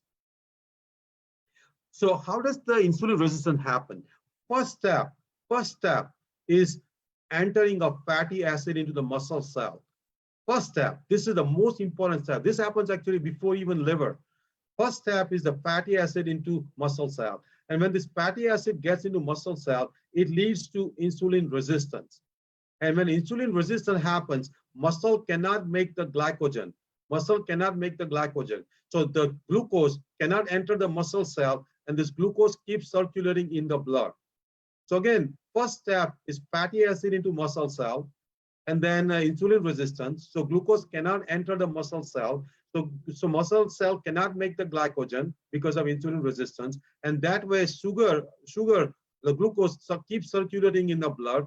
And this excess glucose eventually goes in the liver, and liver turns this glucose into fat, lipogenesis. And eventually liver cells also have fatty acids in themselves. And that leads to even actually liver insulin resistance. And then eventually the same fat circulating in the blood gets deposited into pancreatic beta islet cells, and that also leads to pancreatic beta islet cell resistance. So again, how does fatty acid come? I keep repeating, it's the excess calories and excess saturated fat in our diet. And that way the obesity happens, fat cell increases, and fat cell size increases, and that leads to more fatty acid release, and that can eventually lead to insulin resistance. So again, if a person is obese, there are tons of fat cells which keep circulating the fatty acids, which can lead to insulin resistance. These fat cells actually not only release fatty acids, many other things which can lead to type 2 diabetes and many other complications. So again, these are the actions of fat cells or adipose tissue. Fat cells secrete many things. Fat cells secrete free fatty acids. We talked about these free fatty acids. The people who have high circulating free fatty acids develop a lot of cholesterol issues and definitely insulin resistance, which I just covered. It can also secrete many cytokines, which can also make you insulin resistant and can cause type 2 diabetes. It can also secrete angiotensinogen, which can eventually lead to high blood pressure. It can secrete PI1, which can lead to a lot of clot formation. It can lower the adiponectin secretion, and that can also lead to insulin resistance. And many of these fat cells actually are capable of producing many estrogen and converting testosterone to estrogen, and that can also lead to endometrial and breast cancer. So again, obesity not only causes type 2 diabetes, but obesity causes many other complications.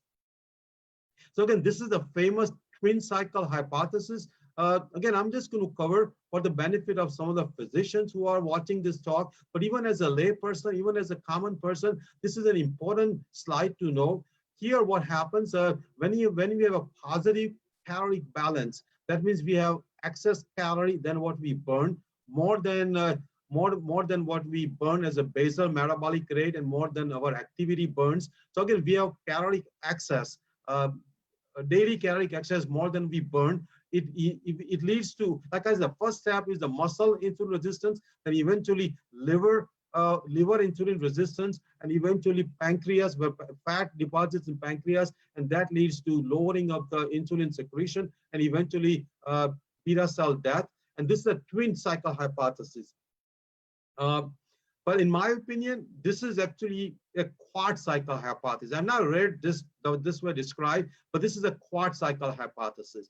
Quad cycle hypothesis, which is kind of my own term I just thrown into it, is actually because of four things: muscle, where it starts, muscle glycogen synthesis goes down, muscle insulin resistance happens, then it leads to liver insulin resistance, then eventually leads to pancreatic insulin resistance, and also fat cell, which keep producing many chemicals, which leads to insulin resistance and many other things. So again, this is, in my opinion, a quad cycle hypothesis. So again, insulin resistance happens because fat accumulation in liver, pancreas, muscle cells. And this happens actually before even the diagnosis of diabetes. So again, diabetes is just a cutoff. Right now, we have set a cutoff of A1C of 6.5 and 6.5%, and blood sugar about 126. But let me tell you, like I said earlier, insulin resistance starts sugar about 84.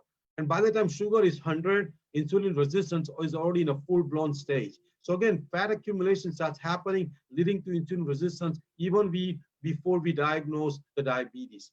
And there was a study, West of Scotland study, which was actually a cholesterol study, but it was seen that before even the diagnosis of diabetes, there was already fatty liver happening. So again, before diabetes, before type 2 diabetes, because of insulin resistance, fatty liver was already happening. So again, fatty liver was already happening before the diagnosis of type 2 diabetes. Again, this is a famous slide from Dr. Neil Barnard.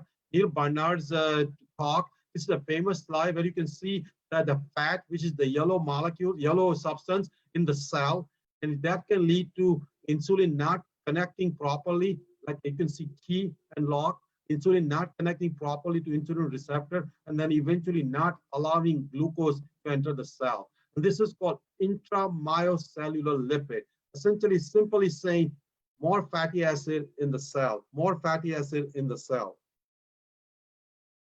This is an important slide. Remember one thing, it's the fatty acid in the cell which leads to insulin resistance and type 2 diabetes. So again, there is another theory which I partly have not read much in the textbooks, but some doctors, particularly some keto doctors, keep showing this theory that high insulin itself causes the insulin receptor to downregulate, and that can cause insulin resistance. I've not seen much science behind it. I think theoretically it makes sense, and a lot of keto doctors talk about it because they all want to go after circulating insulin and not eating enough carb, not getting too much carb. I think it's a theoretical. Maybe there is some role that maybe high insulin cause insulin receptor goes down. Just like with any other hormone, it can downregulate receptors. But in my opinion, this is probably a small contribution. The main contribution for insulin resistance is a fatty acid in the cell. So again, 5 simple words to know insulin resistance. If you heard last 15 minutes, this summarizes last 15 minutes. And it's the fat where it does not belong. Fat where it does not belong. So fat in the muscle cell, fat in the liver cell, fat in the pancreas cell, fat wherever it does not belong. So if you remember one pathophysiology or one mechanism for insulin resistance, why type 2 diabetes happens, is because fat where it does not belong. Fat belongs in a subcutaneous tissue. We all need fat in our body. Fat gives us insulation. Fat gives us many hormones. Fat is very important. But when the fat goes, fat gets deposited where it does not belong. Fat belongs in a subcutaneous tissue. Fat does not belong around our viscera, around our liver, around our pancreas, around our stomach, around our belly. Fat does not belong in a muscle cell. Fat does not belong in a liver cell. Fat does not belong in a pancreatic cell. So wherever fat goes where it does not belong, insulin resistance and type 2 diabetes will happen. So again, this is a picture borrowed from a great book called Mastering Diabetes. It's by Cyprus Kambata, one of the great guys. We will talk about it as we go in this talk. But this slide, even though it's a busy slide, I want to read everything on this slide because then you realize how bad insulin resistance is. How bad. So insulin resistance is seen even in type 1 diabetes, type 1.5 diabetes, definitely in pre-diabetes, type 2 diabetes, gestational diabetes. Insulin resistance can lead to many cancer. Insulin resistance can lead to heart attack. Insulin resistance can lead to high blood pressure. Insulin resistance can lead to a lot of plaque buildup in a lot of blood vessels, a lot of arteries. Insulin resistance can lead to high cholesterol. Insulin resistance can lead to obesity. Insulin resistance can lead to fatty liver. Insulin resistance can lead to chronic kidney disease. Insulin resistance can lead to polycystic ovarian disease, including infertility. Insulin resistance can lead to Alzheimer's disease, which we'll talk. Insulin resistance can lead to neuropathy, which is a nerve damage. Insulin resistance can lead to blindness. Insulin resistance can lead to erectile dysfunction. So again, insulin resistance is the bad thing. Sugar and A1C are important, but as I'll show you in my slides, every type 2 diabetic should say that I have high insulin resistance. Obviously, they should say I have high sugar and high A1C, but they all should first think that I have insulin resistance. So remember, insulin resistance is most important. Sugar and A1C is just a symptom, which we'll talk in a second. So this concludes the current segment that after giving this talk, would you agree That is the fat in the cell which causes insulin resistance. I hope you understood, and I hope I explained you enough. Obviously, you can watch more YouTube videos, you can read about it, but it's the fat, it's a fatty acid in the cell which leads to insulin resistance. And do you agree that most Americans and most people in the world are eating excess calorie, excess saturated fat, excess simple carb, and processed food, and that's the reason obesity and type 2 diabetes is happening? And do you know what's the solution to our obesity and type 2 diabetes crisis? So again, this concludes our segment. This is a health coaching program. This program, we just starting from July 1st. We have a very cost-effective health coaching program, which will cover coaching on healthy lifestyle, including eating, exercise, sleep, and many more. It's going to cost only $15 per half an hour. This is like about 1/6 to 1/8 cost. Most health coaching program costs about $100. I'm not making any money. There's no profit in this. It's cost to cost program. Whatever it's going to cost to me, I'm going to pass on to all the people who want to do this program. It can happen weekly, twice a month, or once a month. It can save you thousands of dollars per month and many complications of diabetes and can make you live healthy and long. It will start July 1st, 2020. If you are interested, please text me at 517-214-9119, 517-214-9119. Again, this concludes our segment number 4. If you're on YouTube, please watch segment 5 on diabetes. Watch segment 5. Segment 5 will cover how to diagnose diabetes and some of the treatment of type 2 diabetes. If you're on Facebook, please invite your friends to share this live. Definitely share our page to all of our friends and family. We post every day 5 to 6 times, all about healthy lifestyle. We all need to grow together. Also, look out for us on Instagram and subscribe to YouTube channel. And obviously, like and comment if you're enjoying this seminar. Ask questions. And definitely share if you think this is valuable to your family and your friends. Again, this is Dr. Shah. Welcome back to Facebook Live. For the YouTube watchers, please, if you've not seen segment 1 to 4, watch segment 1 to 4. This is segment number 5, and this is on diabetes and aging pandemic. If you are on Facebook Live, let's continue with our diabetes talk. So how we diagnose diabetes? Let's look at some of the normal numbers. Normal numbers, again, normal is all what we call it normal. Like I explained you before, any sugar above 84 is abnormal. But let's just, for the theory cutoff right now, any sugar below 100 is considered normal. Any sugar below 100. But remember, like I showed you in the earlier slides, any sugar above 84 is abnormal. But let's see sugar for now below 100 is normal. A1C below 5.7 is normal. Again, this normal is by the American Diabetic Association definitions. In my opinion, any A1C above 4.8 is abnormal. But let's, for time being, we call it 5.7. And if you have a 2-hour glucose tolerance test after 75 grams of carbohydrate below 140, that's normal. We typically don't do glucose tolerance tests anymore. We rely more on A1C and fasting sugar. But again, sometimes we do glucose tolerance tests. So what is prediabetes? Prediabetes is sugar of between 100 and 125, between 100 and 125. A1C of 5.7 to 6.4, A1C of 5.7 to 6.4. Again, A1C is the 90-day average of blood sugar, and then 2-hour glucose tolerance test of 140 to 199. And then diabetes is fasting blood sugar above 126, A1C above 6.5, and then 2-hour glucose tolerance test about 200. So again, this is the definition of diabetes. What are the symptoms of diabetes? Diabetes can cause many symptoms. You will be feeling tired all the time. You'll have difficulty in healing any infection. You may have sudden weight loss. If you're type 1 diabetic or type 1.5 diabetic, if you have frequent urination, you will always be feeling hungry. You will have a erectile dysfunction. You may have blurry vision. You'll be always feeling thirsty. You may have numbness and tingling on your feet.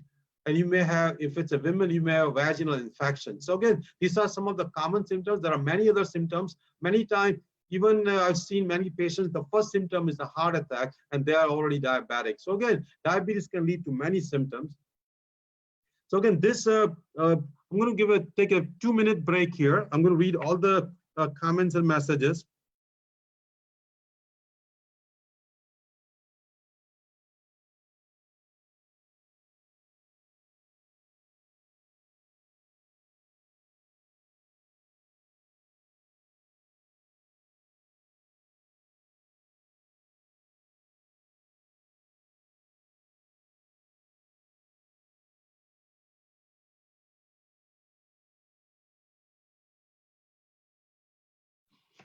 Again, so let's start talking about diabetes management. This is going to be very important talk.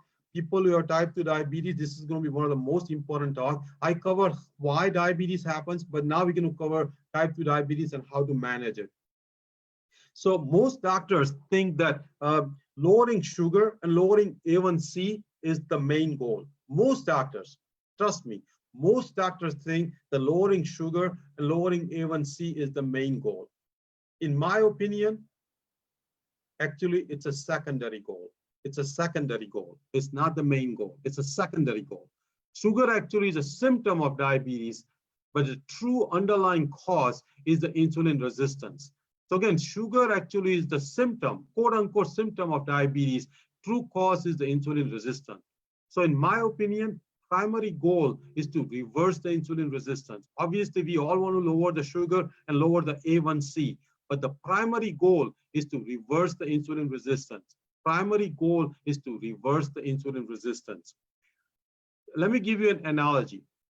If a person develops a food infection, fever can happen. If you keep giving Tylenol to take care of the fever, but not give the antibiotic, then you are treating the symptom. You're not treating the root cause. I took this thing from Jason Fung, and I also took this from one of my friend, Neeraj. He said he was kind enough to send me slides and his talk this morning at 6 o'clock, actually. So I watched his talk. So both of them have described this analogy, which I love it. So let me repeat the analogy. If a person develops foot infection and develops a fever, you're not going to keep giving Tylenol to take care of the fever. You'll be giving antibiotic to take care of food infection. Same way, lowering sugar, lowering A1C, is that giving Tylenol to take care of the fever, but not giving the antibiotic.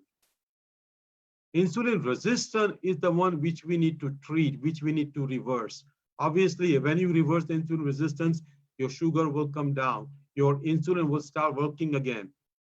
You will prevent many complications. So remember, again, it's the insulin resistance. And I keep repeating this thing is because many times people recommend keto diet, low carb diet to lower the A1C, lower the sugar.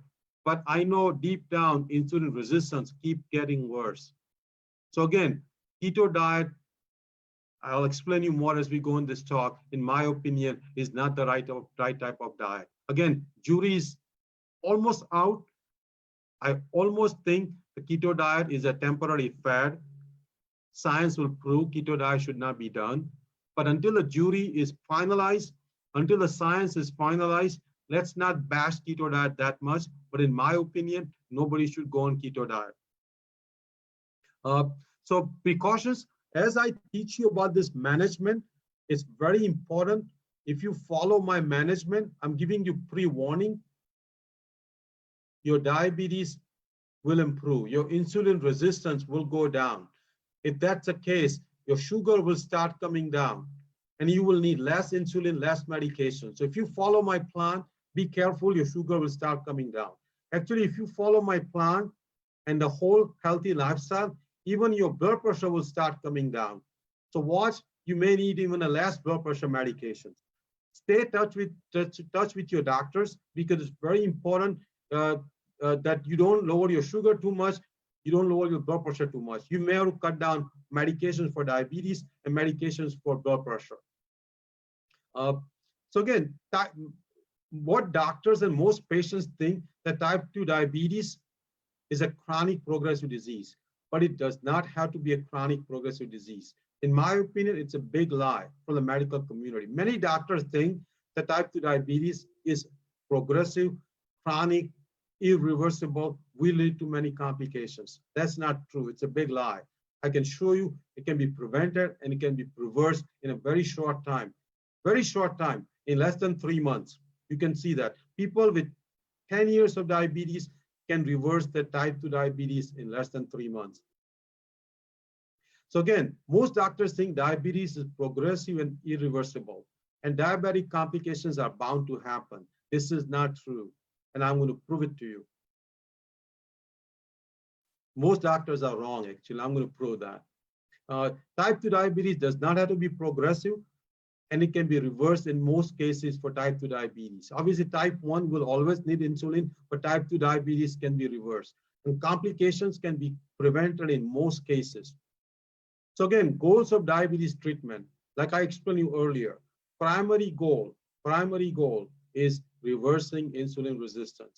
Primary goal is reversing insulin resistance. Secondary goal is to control the sugar and lower A1C. Remember this slide, very important slide. Primary goal is to reverse the insulin resistance, and I'll show you how you can reverse insulin resistance. And obviously, tertiary goal is to prevent the complications and maintain the lifespan. Once the diabetes happens, our goal is to reverse it. Our goal is to prevent the complications, which we will cover also, and maintain the lifespan and live long. So again, how I want all type 2 diabetic to think. I want all type 2 diabetic to think that I have high insulin resistance before you think that I have high sugar. So whenever your sugar is high, first thought should come to your mind that I have high insulin resistance. Again, if your sugar is 200, before you have a thought that your sugar is high, have a thought that you have a high insulin resistance. Because if you start thinking that I have high insulin resistance, you will do things to improve the insulin sensitivity. So always think that I have high insulin resistance before even you think that I have high sugar. Very important concept to remember, concept to understand. Many doctors can't even think that way. Many doctors are very, I call it glucocentric or sugar-centric. They always target the sugar, but we need to target the insulin resistance. So what are we going to cover in diabetes management? We're going to cover what the A1C goal should be, what are the blood pressure goals, what are the cholesterol, lipid goals, what blood tests everybody needs to be done, the diet for type 2 diabetes, and then medications to lower the A1C. We will cover what other type of medications every type 2 diabetic should be on, what blood work, what lab needs to be done, how to prevent complications. We'll also cover how to reverse the type 2 diabetes and how to reverse the insulin resistance. So what are the A1C target? A1C is again the 90-day average of blood sugars. What are the A1C target? Less than 7 if on medications to lower the sugar, less than 7. And if they are at low risk for hypoglycemia.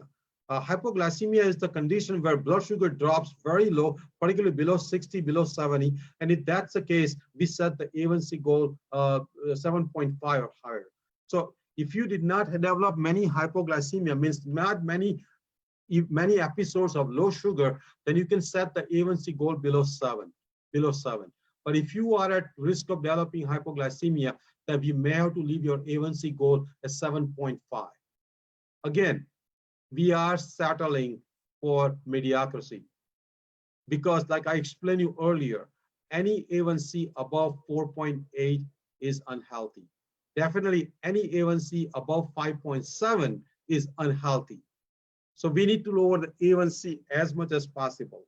But when we lower the A1C with medications, we sometimes cause hypoglycemia. And that's the reason we have settled ourselves at a mediocrity of A1C of 7, even though A1C of 7 is also very bad. But we cannot go below 7 because that will cause hypoglycemia. So how can we do that? In my opinion, if you want to have the most ideal, most optimal A1C, get off all the medications if you have type 2 diabetes. If you get off all the medications, if you have type 2 diabetes, then you can keep lowering your A1C as low as 4.8 and you will not have complications. So again, if you can go off all medication for type 2 diabetes, you don't have to stop at 7. You can keep going down up to 5, 5.2. Like my A1C was 5.9. I was on metformin. As I changed my lifestyle, as I brought my A1C down to 5.2, I'm off metformin now. I don't get hypoglycemia. So again, I can lower my A1C as low as 4.0, 4.8 as long as I'm not on medications. Again, this is a busy slide. This is a busy slide. This is a very popular slide, actually, many of the medical talks, but I want, even as a layperson, to understand this slide. So I'll explain you, I'll spend 2-3 minutes on this slide.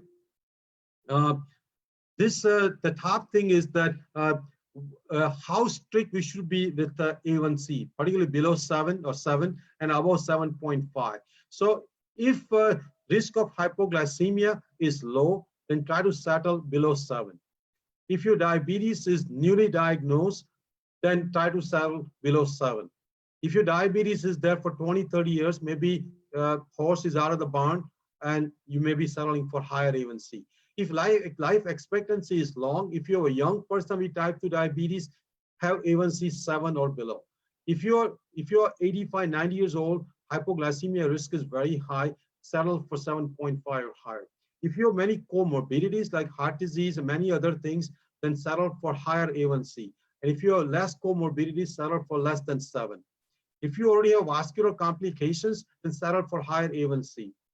If obviously patient cannot handle the more aggressive medications and have a chance of complications, then settle for higher A1C. And obviously, if you don't have enough resources, like if you don't have good insurance, you may have to settle for higher A1C. But again, you don't have to settle for higher A1C if you are changing your lifestyle. If you are changing your lifestyle, you don't have to settle for A1C of 7. A1C of 7 is still very bad. A1C of 7 is still very bad. And A1C of 7 doesn't have to be settled if you are off your diabetes medicine and if you are doing all healthy lifestyle. So what is the blood pressure goal? Blood pressure should be below 120/80. Sometimes I have kept blood pressure slightly higher. We'll talk about it if a person has a certain complications like autonomic dysfunction, but typically blood pressure should be below 120/80. LDL, which is the bad cholesterol, should be below 100 in all diabetics if there is no plaque buildup. Below 70 if a diabetic patient already has plaque buildup. Sometimes even we have kept LDL, the bad cholesterol, below 50 if a plaque buildup is already there. And that plaque buildup can be in the heart, can be in the carotid artery, which is arteries in the neck, can be in the brain, can be in the legs. So if you have a plaque buildup already, and if you are diabetic, lower your LDL, the bad cholesterol, below 70, even below 50. So what labs every diabetic should be getting done? Obviously, fasting blood sugar is very important. A1C, which is the 3-month average of sugar. HSCRP, which is the marker of inflammation. It's very important to know whether you have a chronic inflammation or not. You should also have creatinine measured. Creatinine is a measure of your kidney function. Kidney complications are very common in diabetes, and you should know the creatinine. Definitely measure ALT and AST, which are the liver enzymes, because many times type 2 diabetes will have fatty liver, and it's important to know ALT and AST. You should also measure urine microalbumin, which is the protein in the urine, because that can also lead to kidney complications. Definitely check cholesterol. There's also need for checking periodic C-peptide level, which we'll cover in a second, C-peptide level, and also periodic checking the insulin level. So C-peptide level and insulin level. So let's talk about C-peptide. C-peptide is an important test. It reflects the insulin production and efficiency and function of the beta islet cells. So again, C-peptide essentially reflects how good your beta islet cells are functioning. You should be checked in all lean diabetic, particularly if you think the person is developing lean diabetes at age 30, 35, because many times they might be developing autoimmune like type 1.5 diabetes. If you have type 2 diabetes and it's not coming under control quickly on multiple medications, check C-peptide level, maybe because pancreatic beta islet function has significantly gone down and you are in need of insulin therapy. So again, you can check C-peptide level. If you have a suddenly need of insulin in a 30 or 40-year-old person, then also check C-peptide level, because you may be developing type 1.5 diabetes, which again an autoimmune diabetes. Actually, in all type 1 diabetic, possibly checking the C-peptide level to see what the residual function of beta islet cells in pancreas. And again, to check the C-peptide level, you can ask your doctor. There are also labs available which can check your C-peptide without doctor's prescription. So again, C-peptide is a very important test. Read more about it, watch more YouTube videos on it, but consider checking C-peptide level. If you have type 2 diabetes, definitely measuring your fasting blood sugar is very important. For type 2 diabetes, you may not need to check it every day once you're under control, but again, check as often as you need to. Definitely check post-meal blood sugar, post-prandial blood sugar also. Again, that concludes the current segment. Let's quickly reflect. Do you believe that you can reverse type 2 diabetes and can get off all medications, including insulin? I'm going to show you how you're going to do it, but you believe that you can do it. Has your doctor been ever telling you that you can reverse the type 2 diabetes? If you have type 2 diabetes, what was your last A1C? And has your doctor set the target for your A1C?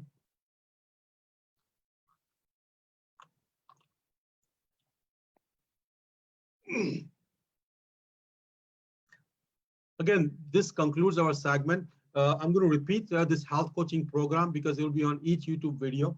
We have this very cost-effective health coaching program, which will cover coaching on healthy lifestyle, including eating, exercise, sleep, and all the 6 pillars of healthy lifestyle. It's going to cost only $15 per half an hour, which is probably less than many restaurant meals, many things we shop, many things we buy. Very, very cost-effective. Matter of fact, it's going to cost about 1/6 to 1/10 of a regular health coaching. Most health coaching costs $100 to $200 per hour.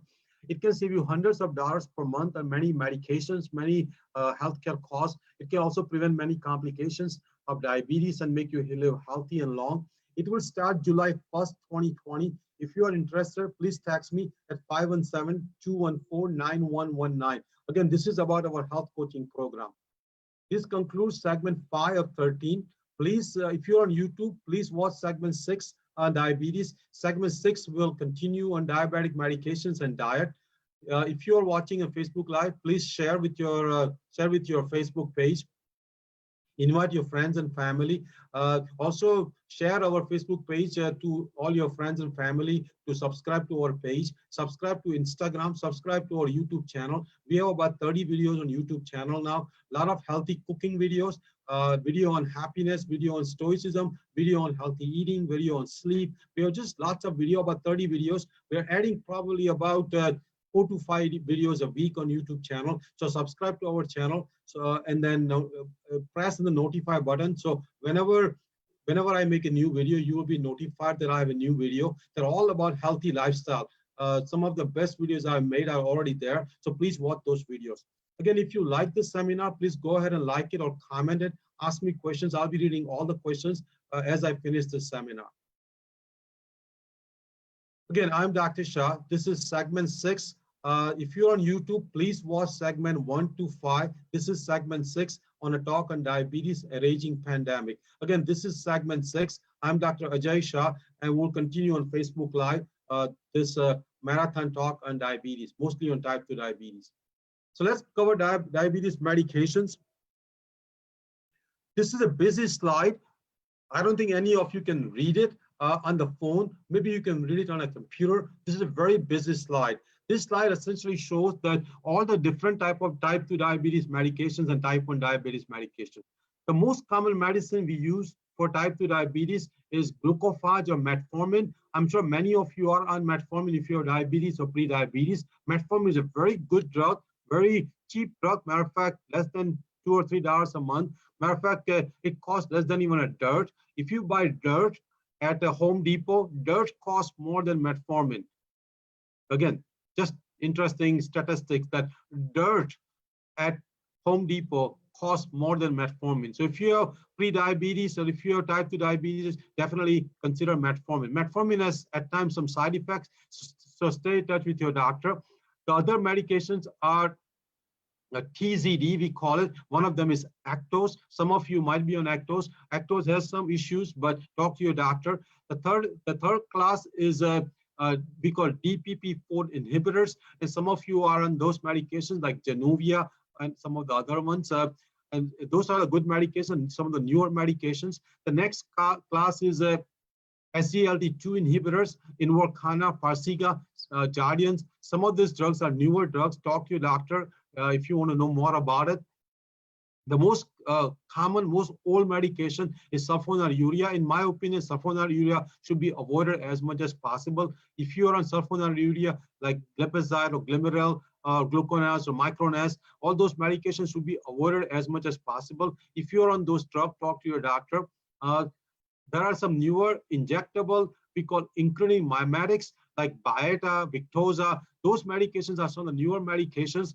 Those are good medications. They all have some side effect. They all have some risk. So talk to your doctor about it. And obviously the last medicine for diabetes, definitely for type 1 diabetes, and for some of the type 2 diabetes is insulin. So again, talk to your doctor about all these medications. I'm not a diabetes doctor. So again, I'm going to try to educate you as much as I can on healthy lifestyle. But if you have questions about these medications, talk to your primary care provider or talk to your endocrinologist. In my opinion, more you know about your medicine, how they work, what are the side effects, what are the complications, then more you will be taking care of your type 2 diabetes or type 1 diabetes.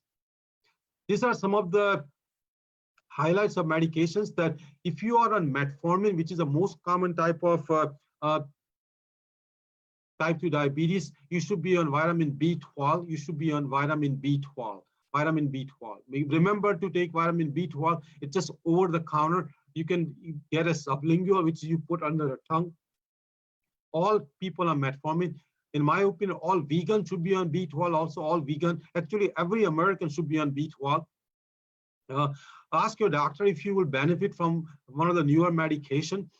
Cut your medications as you start following my program. Like I said earlier, if you have type 2 diabetes, if you start following my program, your need of medications will start coming down very rapidly. So you will need to cut your medication. Make sure you stay in touch with your doctor. Some of the newer medications may cost extra right now, but in the long run, it will prevent many complications. So, consider using some of the newer medications. Obviously, the best thing is the lifestyle change and getting off the medication as much as possible. Hard to lose weight on insulin. So if you're on insulin, definitely, if you're type 2 diabetic, definitely lose weight, which I'll show you, and you'll be able to go off insulin. Once you go off insulin, weight actually suddenly starts coming down, and going off insulin, in my opinion, is one of the best things one can do. Obviously, if you're type 1 diabetes, you will need some basal insulin, about 40 units per day, but your insulin requirement will significantly come down if you follow my lifestyle. Again, being on insulin is not very healthy. Insulin can cause hypoglycemia. Insulin can cause eye disturbance. Insulin can cause higher risk of heart disease, heart blockage. Insulin can cause weight gain. Insulin can cause high blood pressure. Insulin can cause kidney issue. And so again, try to get off the insulin if you're type 2 diabetic as soon as you can, and I can show you how you can get off the insulin. Let's cover the next important topic, very important topic for type 2 diabetes, and that's diabetes and diet.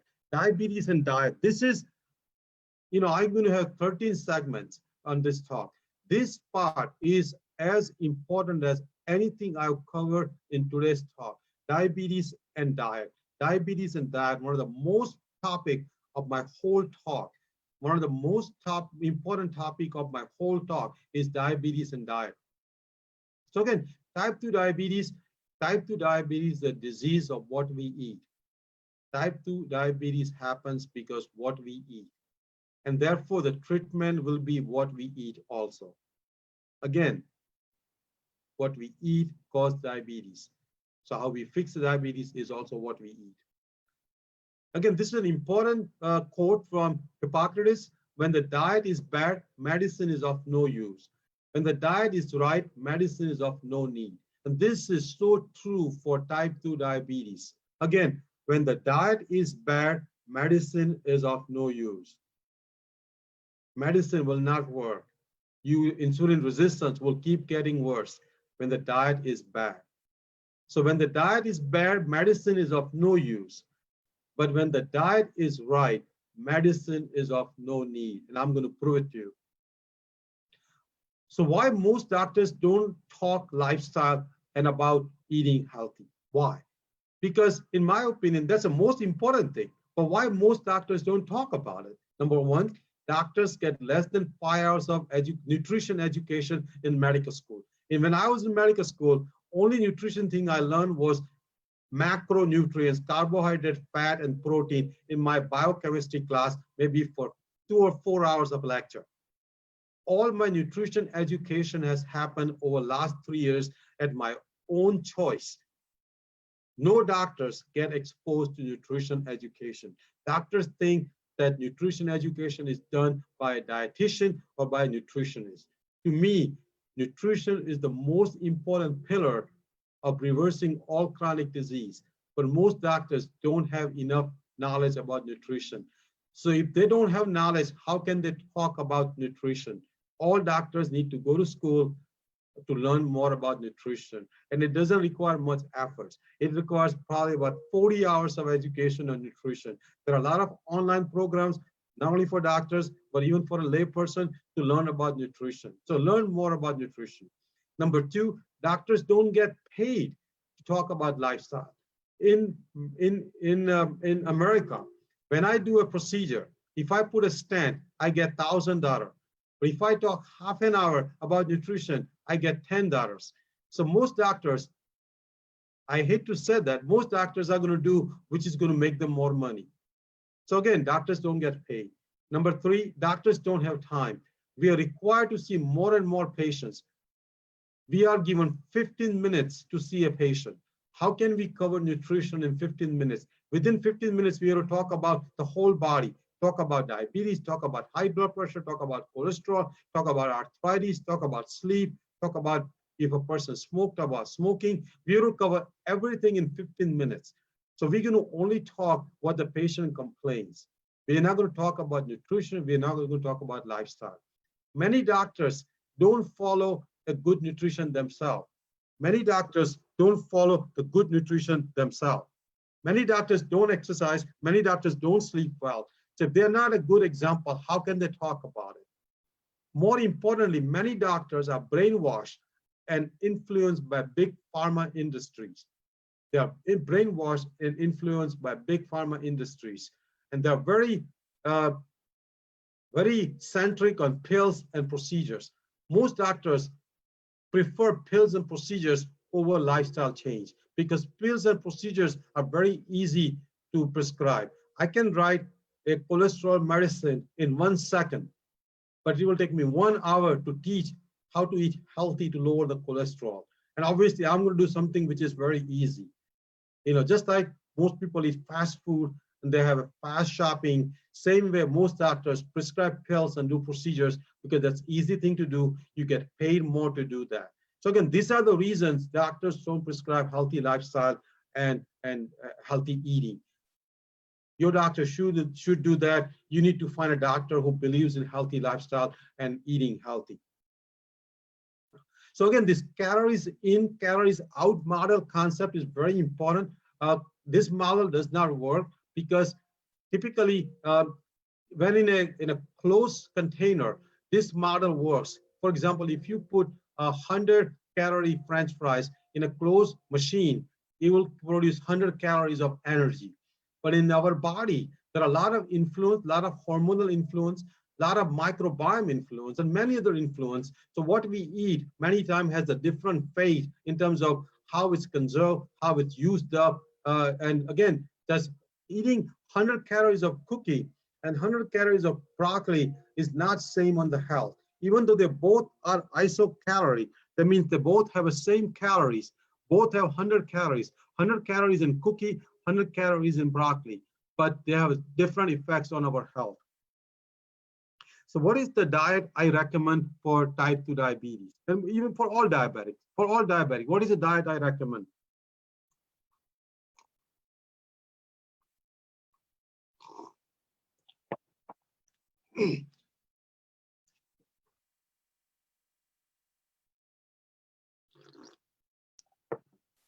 So diet I recommend for type 2 diabetes is a whole food plant-based diet. Whole food plant-based diet without oil or minimal oil. without any animal products or very low animal products. So uh, the and definitely not having uh, a low carb diet. This diet is actually low fat, high carb, high complex carb diet. Low fat, high carb, high complex carb diet. Carb is as high as 70%. Again, this is diet has a fat less than 15% of your calories, preferably even less than 10% of your calories. And I'll give you the macro breakdown as we go. There's another diet which is very lately been very popular, and that's a keto diet, which is a very low carb, high fat diet. Carb is many times less than 10%.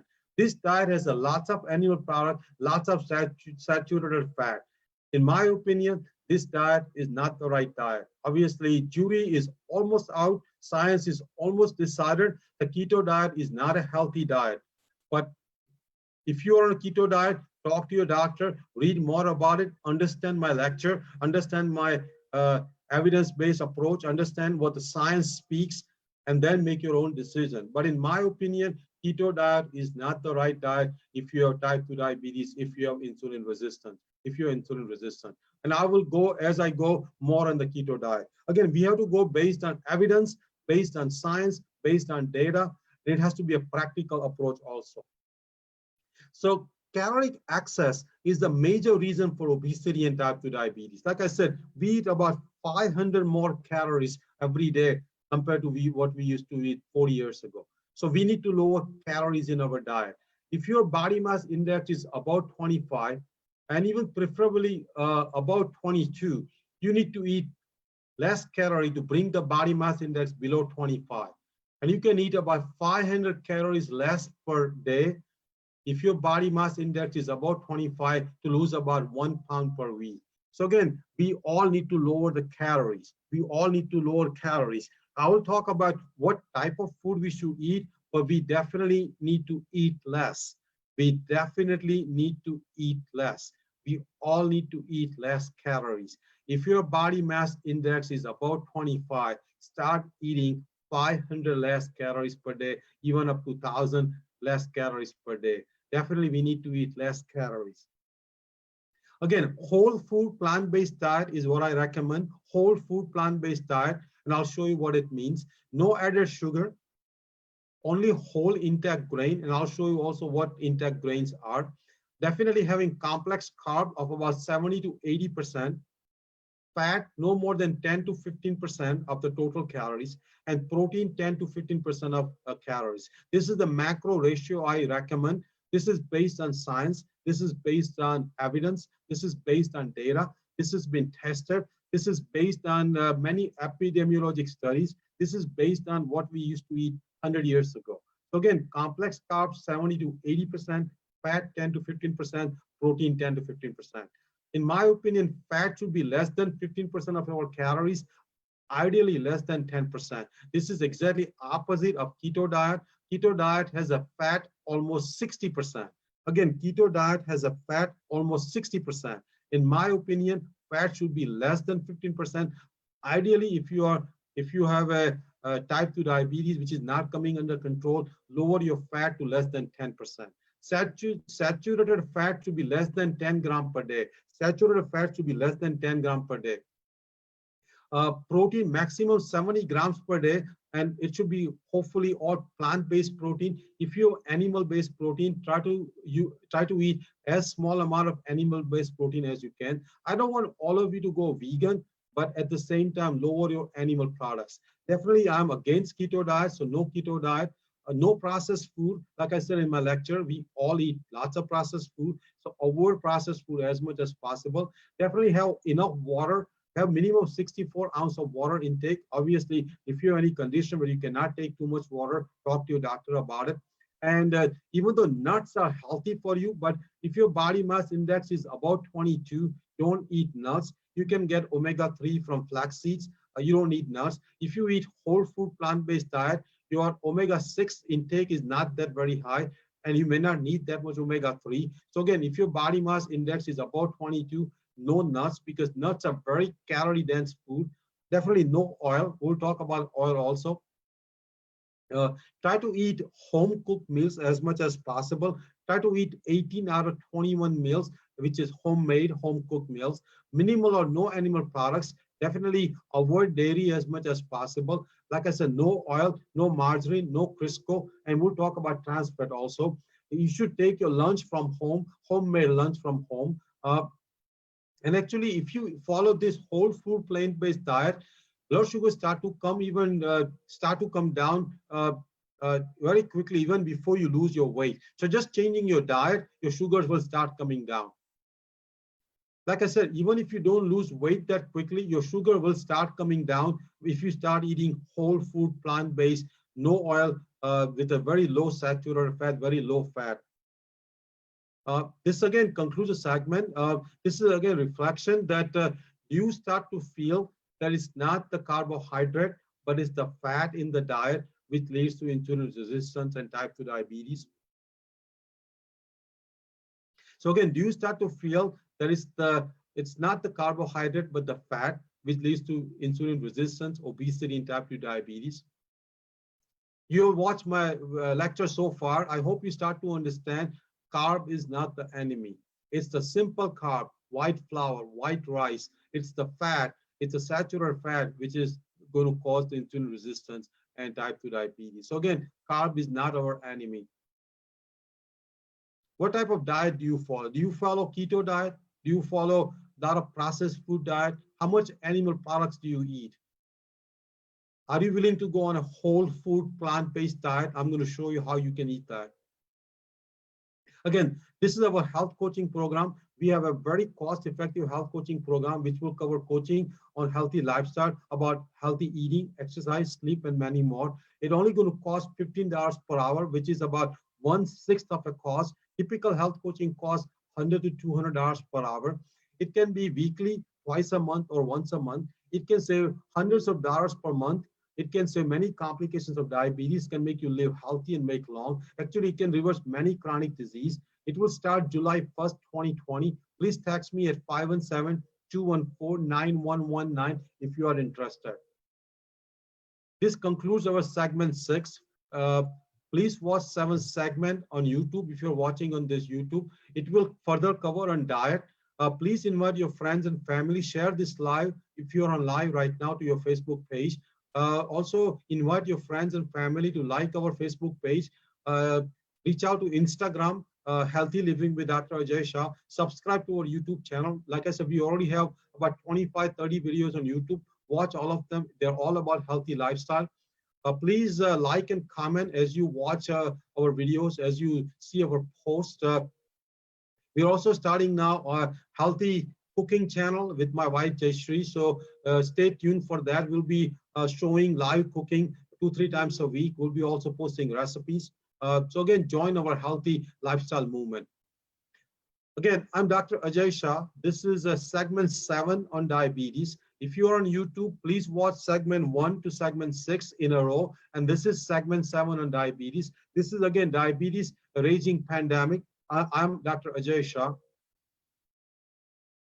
So let's continue on diabetes and diet. Like I said, diet is the most important part of taking care of type 2 diabetes. Out of my whole 4-hour talk, if you want to listen anything, listen about diet and diabetes. Diet and diabetes. Very important topic for the whole talk, diet and diabetes. So again, we need to eat low calorie dense food with high fiber. This concept is very important, that we need to eat food which has a low calorie density. Low calorie density means less calorie per pound, less calorie per pound. We also need to have high fiber in our diet, which we'll cover in a second. I have come out with this term called diet of abundance. That means you can eat a lot of food, but has a low calorie. So you can eat pounds of food, but you will not get that much calories. It's my own term, diet of abundance.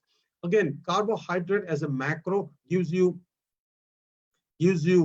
4 calories per gram. Fat gives you 9 calories per gram. So if you're eating a complex carb, whole food, plant-based diet, you can actually eat twice the amount, twice the volume if you eat carb versus if you eat fat. So you will feel full if you eat more complex carb with fiber than even you eat fat.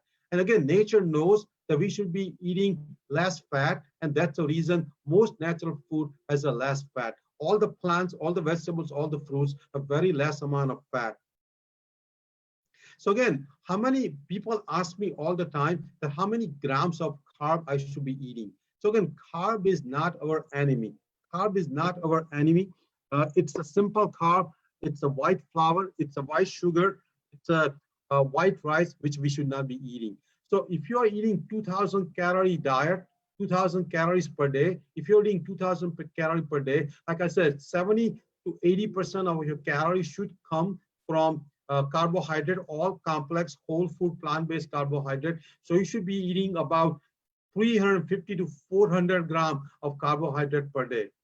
350 to 400 grams of carb per day. If you talk to keto world, if you talk to keto people, if you talk to keto doctors, they will be shocked that I recommend 350 to 400 grams of carb. But again, my carb is very specific carb. It should be whole food, plant-based. That means raw vegetables, cooked vegetables without oil, and fresh fruits and frozen fruits without any sugar. So again, carbs should come from whole food, plant-based, no oil diet, but it should be about 350 to 400 grams of carb per day. No oil is the best option. If absolutely needed, have olive oil or avocado oil, canola oil in a very small amount. In my opinion, no oil is the best option. At our house, we are actually pretty much not using any oil. Definitely avoid sunflower oil, coconut oil, cotton seeds oil. They all are in high omega-6. All vegetable oils should be avoided in my opinion. So again, this is an important concept of caloric density. Again, caloric density is the concept where how much calories are per pound, how much calories are per pound. If you eat a food which has a low calorie per pound, you'll be able to eat that food in a larger quantity. If you eat vegetables, typically it has a 100 to 200 calories per pound. Fruits has about 100 to 400 calories. Starchy food has about 300 to 600 calories. Beans have about 500 calories. Bread and bagels have about 1,000 calories. Chicken and fish has about 1,000 calories. Beef is about 1,200 calories. Sugary substance has about 1,500 calories. Cheese is very calorie dense. It has about 15 to 1,800 calories. Bacon is about 2,400 calories per pound. So bacon is very calorie dense food. Bacon is also a processed meat. Class 1 carcinogen, should be avoided by all means. Nuts and seeds, in a way healthy, but in also very calorie dense food, almost 2,500 calories per pound. And definitely oil, one of the most unhealthy food, even though it's a vegan food, is about 4,000 calories per pound. So in my opinion, oil is as bad, if not worse, than red meat. Oil should be avoided as much as possible. Indian cooking has lots of oil. Our house doesn't have oil anymore, but I still see a lot of Indians use a lot of oil. All the oil should be avoided as much as possible. This is an important slide. This slide came from Brenda Davis, one of the great dietitian, great nutritionist. She has a lot of books, including a book on diabetes. This is the whole grain hierarchy. Whole grain hierarchy. What type of grain you should be eating? So you should be eating intact whole grain, intact whole grain. And the examples are quinoa and barley. After that, you have a cut whole grain, which is a still cut oats. Then you have a rolled whole grain, which is a rolled oats. Then you have a shredded whole grain, which is a shredded wheat. Then you have a ground whole grain, which is a whole wheat flour. Then you have flaked whole grain, which is a kemet flakes. And then you have puff whole grain, like puff wheat. Many of Indians know that there's a pawa, there's a mamra. Those things are extremely bad for you. The very processed grain, they will rise your sugar. And I'll give you my own example when we talk about continuous glucose monitoring, how the pawa raised my sugar when I was doing my glucose monitoring when we go over to this talk. But again, this is the whole grain hierarchy. Again, you should all know what kind of grain you should be eating. This is a bread I highly recommend. It's Ezekiel bread, which is a sprouted whole grain bread. You can see it is very low in calorie, only 80 calories. It has a tons of fiber, 3 grams of fiber, has a good amount of protein, has a low amount of carb, even though carb is not the enemy, and it has extremely low amount of fat. So again, in my opinion, it's very low in sodium and it has a great fiber. So again, this is the type of bread you should be eating if you have type 2 diabetes. Definitely not white bread. This is the type of oat you should be eating, which is a whole grain oat groats. Again, it has a only 170 calories per 46 gram. It has a 5 gram of fiber, very low in the saturated fat, very low in fat. So again, this is the type of oats we should be eating. Uh, Many times people say the carb diet is bad for you, but when there was a study done 50, 60 years ago, all rice, zero fat, or very extremely low fat diet, type 2 diabetes was reversed. This was probably 90%, 90% carb diet. Even with 90% carb diet, when the fat was very low, type 2 diabetes was reversed. So again, carb is not the enemy. Carb is not the enemy. In terms of the fat, we should be eating small amount of poly and mono unsaturated fat. So you can have small nuts, small avocado, but definitely keep the fat below 15%, even preferably below 10%. You just need a 1 tablespoon of flaxseed to get enough omega-3. If you're eating whole food plant-based diet, you probably, and no oil, you're not getting too much omega-6, and you may not need that much omega-3. Definitely avoid trans fat and low saturated fat in the diet.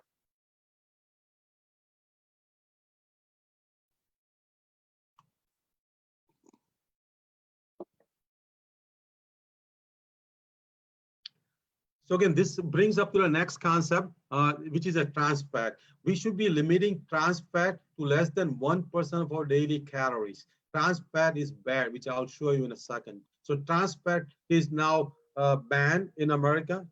Trans fat is banned in America. But unfortunately, because of a loophole, many foods still have trans fat. When the trans fat is less than 0.5 gram, they don't have to show the trans fat is present.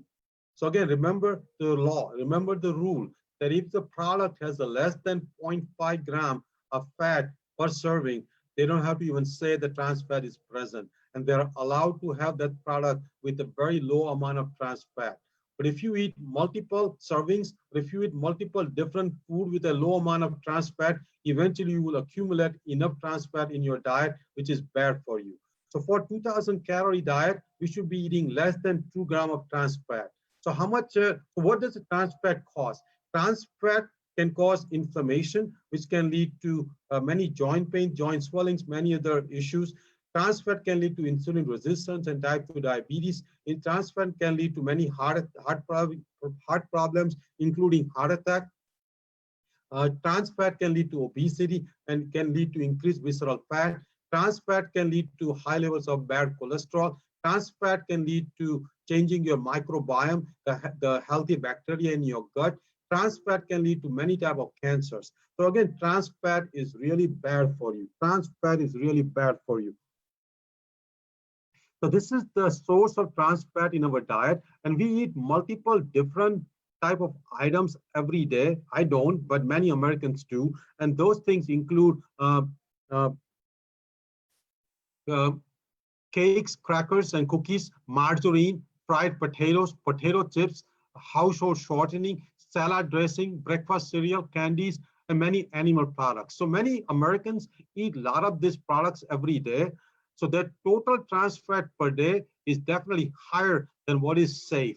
And I'll show you in the next slide. So as an average, Americans eat about 5.8 grams of trans fat. So that's almost 3 times more than we should be eating trans fat. In my opinion, trans fat should be 0, but zero cannot be possible. But Americans eat 3 times more than trans fat, which is safe. We all need to eat less trans fat. We all need to be vigilant. We all need to be careful where trans fat could be hiding. So trans fat should be avoided. And the reason I'm covering this talk in diabetes about trans fat, because trans fat can lead to type 2 diabetes. So again, French fries, cheeseburger, pies, chicken nuggets, vanaspati ghee, donuts, they all have trans fat. The thing which always surprises me that when we go to restaurant, when we go to coffee shop, the sugar is free. Sugar substitute is free. Creamer packs are free. If you add a regular meal, there's no extra cost. So again, all those things which are very unhealthy, are free. But let me tell you, they are not free. They are going to cause a lot of illness in the future, and they're going to cost you a lot of money. So when you get this free sugar, free Splenda, free cream, free adding cow's milk, all those things are free right now, but in the long run, they are not free. Right now, the soy milk, when you add it to your coffee, when you add it to your tea, may cost you at a coffee shop, soy milk, because I know at most places, when you ask them for soy milk instead of a regular milk, it, it charges another 40 or 50 cents. So right now, soy milk is going to cost you, but in the long run, it's going to save you money. So avoid dairy as much as possible, avoid sugar substitute. So again, let's see what recommendations are by our government. Uh, this is American plate. You can see there's a fruit, vegetables, grains, and protein and dairy. Again, dairy is the recommended beverage in American plate. And I'll show you why it's wrong. Dairy should not be the recommended beverage. This is American plate. Uh, this is the picture on the website for American plate. To me, very, very kind of a mediocre level of description of the plate. There is no picture of a food we should be eating. This is almost like a mathematical plate more than a plate should be shown to an average person, average lay person. So let me show you an ideal example of a food plate. Ideal example of food plate, and that plate just comes 100 miles north where I live. This is American food plate, and I'm going to show you example of a plate which just comes only 100 miles north where I live. 100 miles north. Can anybody guess that food plate come from? Our great friends from north, the Canadian food plate. So again, this is the Canadian food plate. You can see this food plate is much more easy to follow. It shows the pictures of what we should be eating. You can see the raw vegetables. You can see the cooked vegetables. You can see the type of protein, which again, you can see there's a minimal animal product, minimal dairy. It has mostly nuts. It has a whole grain, pictures of the whole grain. And the beverage of choice is the water, not the dairy. So this is, in my opinion, 100-step up compared to American plate. And we are only, we are the neighbor. Canada is doing better describing their food plate than America. This is, in my opinion, ideal food plate. Water as a beverage of choice, vegetables shown on the plate, whole grain shown on the plate, protein described, not giving a layperson choice, the protein should come from animal product. When I talk to any of my patients, when I talk to many of the Americans, when I say, where do you get your protein from? They immediately think the meat. In this country, meat and protein are like one word, meat and protein. They don't think there is a plant-based protein. They don't think nuts have protein. So in this country, in America, meat and protein goes hand in hand. In Canada, they were clever, they were smart enough to describe the protein can come from many sources, not just from animal product. Again, if you want to follow any plate, follow the Canadian plate. Again, in terms of nuts, if you eat 1 ounce of nut versus 1 pound of steamed potatoes, they both have same calories. But potato is going to make you feel full, has a very low, almost no saturated fat, no fat, and it's going to not make your insulin resistance worse. So again, it's a choice of food also is very important. In terms of exercise, which we'll cover, many people say that, I had one donut in the morning, I will exercise for 2 hours in the evening, but most of us don't do that. And you cannot over-exercise to overcome a bad diet. Plus, you cannot go hungry too long also, which we will cover also. So this is the slides I borrowed from my healthy lifestyle talk. And these are the side effects of animal-based products. Animal protein raises IGF-1 level, insulin-like growth factor 1 level, which can cause many cancers. Eggs also can cause type 2 diabetes. Processed meat like bacon, hot dogs, salami, and ham are class 1 carcinogen. Red meat also is a carcinogen. Most sources of animal products contain high amount of saturated fat and cholesterol, and that can cause type 2 diabetes. So animal products also contain choline, which can cause the production of TMAO, which can lead to inflammation and many heart disease. Animal-based products contain heme iron, which can cause high risk of heart disease. Dairy is very proven now to cause breast cancer, so dairy should be avoided as much as possible. Definitely, cheese is as bad as red meat. Cheese has a salt, saturated fat, is very calorie dense, has a lot of estrogens, has no fiber. So cheese should be avoided as much as possible. Animal-based product can cause uh, uh, production of advanced N-glycation products, which can cause heart disease, diabetes, Alzheimer's disease, skin wrinkles, and even it can reduce your longevity. So again, animal-based products should be avoided as much as possible.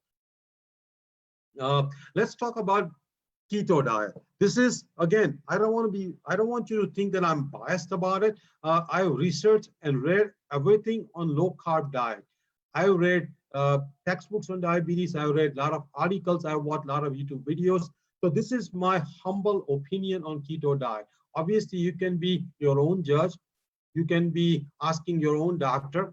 You can be following recommendations, whatever you feel where the right information is coming from. This is my humble opinion. This is after reading a lot of evidence-based, a lot of science-based articles, textbooks, watching a lot of lectures, a lot of endocrinology talks, a lot of professors talking about keto diet. So this is my humble opinion. Please don't shoot me down if you follow keto diet, but this is my humble opinion. Keto diet is not the way to go. So again, low carb diet or keto diet may lower fasting glucose and A1C, but insulin resistance will keep getting worse. So again, low carb or keto diet may lower fasting glucose and A1C, but insulin resistance will keep getting worse. In general, I advise against any simple carb like white bread, white rice, and processed carb like sugary items, cookies, and cakes. But I'm not against the carb. I'm against the simple carb, sugar, white bread, white rice, processed carb, sugary drinks, and cookies. I'm not against the carb. I'm against all the bad carb. So in my opinion, keto movement should be against all bad carb, not against the carb. So keto movement is taken up on a wrong idea. I think keto movement was started because we thought that the carb is causing the obesity, but it wasn't the carb causing the obesity. It was the bad carb causing the obesity. It was the bad carb which led to type 2 diabetes. If you look at some of the long living population like blue zones, they all eat carb. They are not obese. They don't have type 2 diabetes. I will cover that as we go in this lecture. So again, I'm against simple carb, processed carb, but I'm not against the carb. Now, I actually recommend whole food, plant-based food with no oil. My recommendation for macro is 70% carb, 10 to 15% fat, and 10 to 15% protein. This is the macro, but all carbs should be whole food, plant-based carb with no oil. Low carb, high fat diet in mice actually has shown to cause the worsening of insulin resistance. Just Google low carb, high fat diet, insulin sensitivity, and you will get that article. Again, low carb, high fat diet in mice has shown to cause worsening of insulin resistance. Glucose tolerance tests in people who are on keto diet, sugar spikes are very high. So again, this is again because insulin resistance gets worse. So people who are on keto diet, insulin resistance can get worse. People who are on keto diet, even a small amount of carb, even eating one banana will spike up their sugar. That's because insulin resistance has gotten worse. So no long-term data on keto. The longest data on keto is only for 2 years, while we have centuries of data on eating whole food plant-based diet. So again, keto diet has a long-term data only for 2 years. Our main goal, I keep teaching you, I keep showing you, is to reverse the insulin resistance. Main goal is to reverse the insulin resistance. Main goal is to reverse the insulin resistance. Obviously, lowering sugar and lowering A1C is a goal, but that's a secondary goal. So, in my opinion, we should be reversing the insulin resistance. And if you eat high-fat diet like keto diet, your insulin resistance will get worse. So, primary goal is not satisfied. So if you eat keto diet, primary goal of reversing insulin resistance is not satisfied. Also, low carb diet, high fat keto diet is typically low in energy and muscle glycogen is low, and you will get fatigue, you will get tired. Many athletes actually feel that when they go on keto diet, their athletic performance has gone down. This is again the macro in keto diet. You can see carb in keto diet is less than 5%. 70% calories in keto diet come from fat. Keto diet is going to kill more people than atomic bomb. Keto diet is a fat diet. Keto diet is going to kill many people. If you are on keto diet, my humble opinion, get off the keto diet, go on a whole food plant-based diet. Again, keto diet is not going to be helping you. Again, this is my humble opinion. If you're on keto diet, be your own judge. Read more about it. Read the textbooks. Read the articles. Watch the YouTube videos. Talk to your doctor. Talk to endocrinologist. But eat whole food, plant-based diet. Avoid the keto diet as much as possible. Again, this is a very important slide. Very important slide. This shows actually how much carb should come in terms of our energy per day. This is an important slide. And let me explain you this slide. The 50% point is the one where the hazard ratio, where the mortality is lowest. So we should be eating around 50% of carbohydrate in our diet. And you can look at the graph now that the ideal number is probably around 45% to about 65%. And that's a carb. But again, this carb should be complex carb, whole food, plant-based diet. Again, it should be whole food, plant-based carb, not a simple carb like white sugar, white flour, and sugary food and sugary drinks. So again, carb is not the enemy. Again, this slide shows an important point. When the carb is lower, below 20% in our diet, hazard ratio spikes up. Hazard ratio is highest when the carb is lower, below 20%.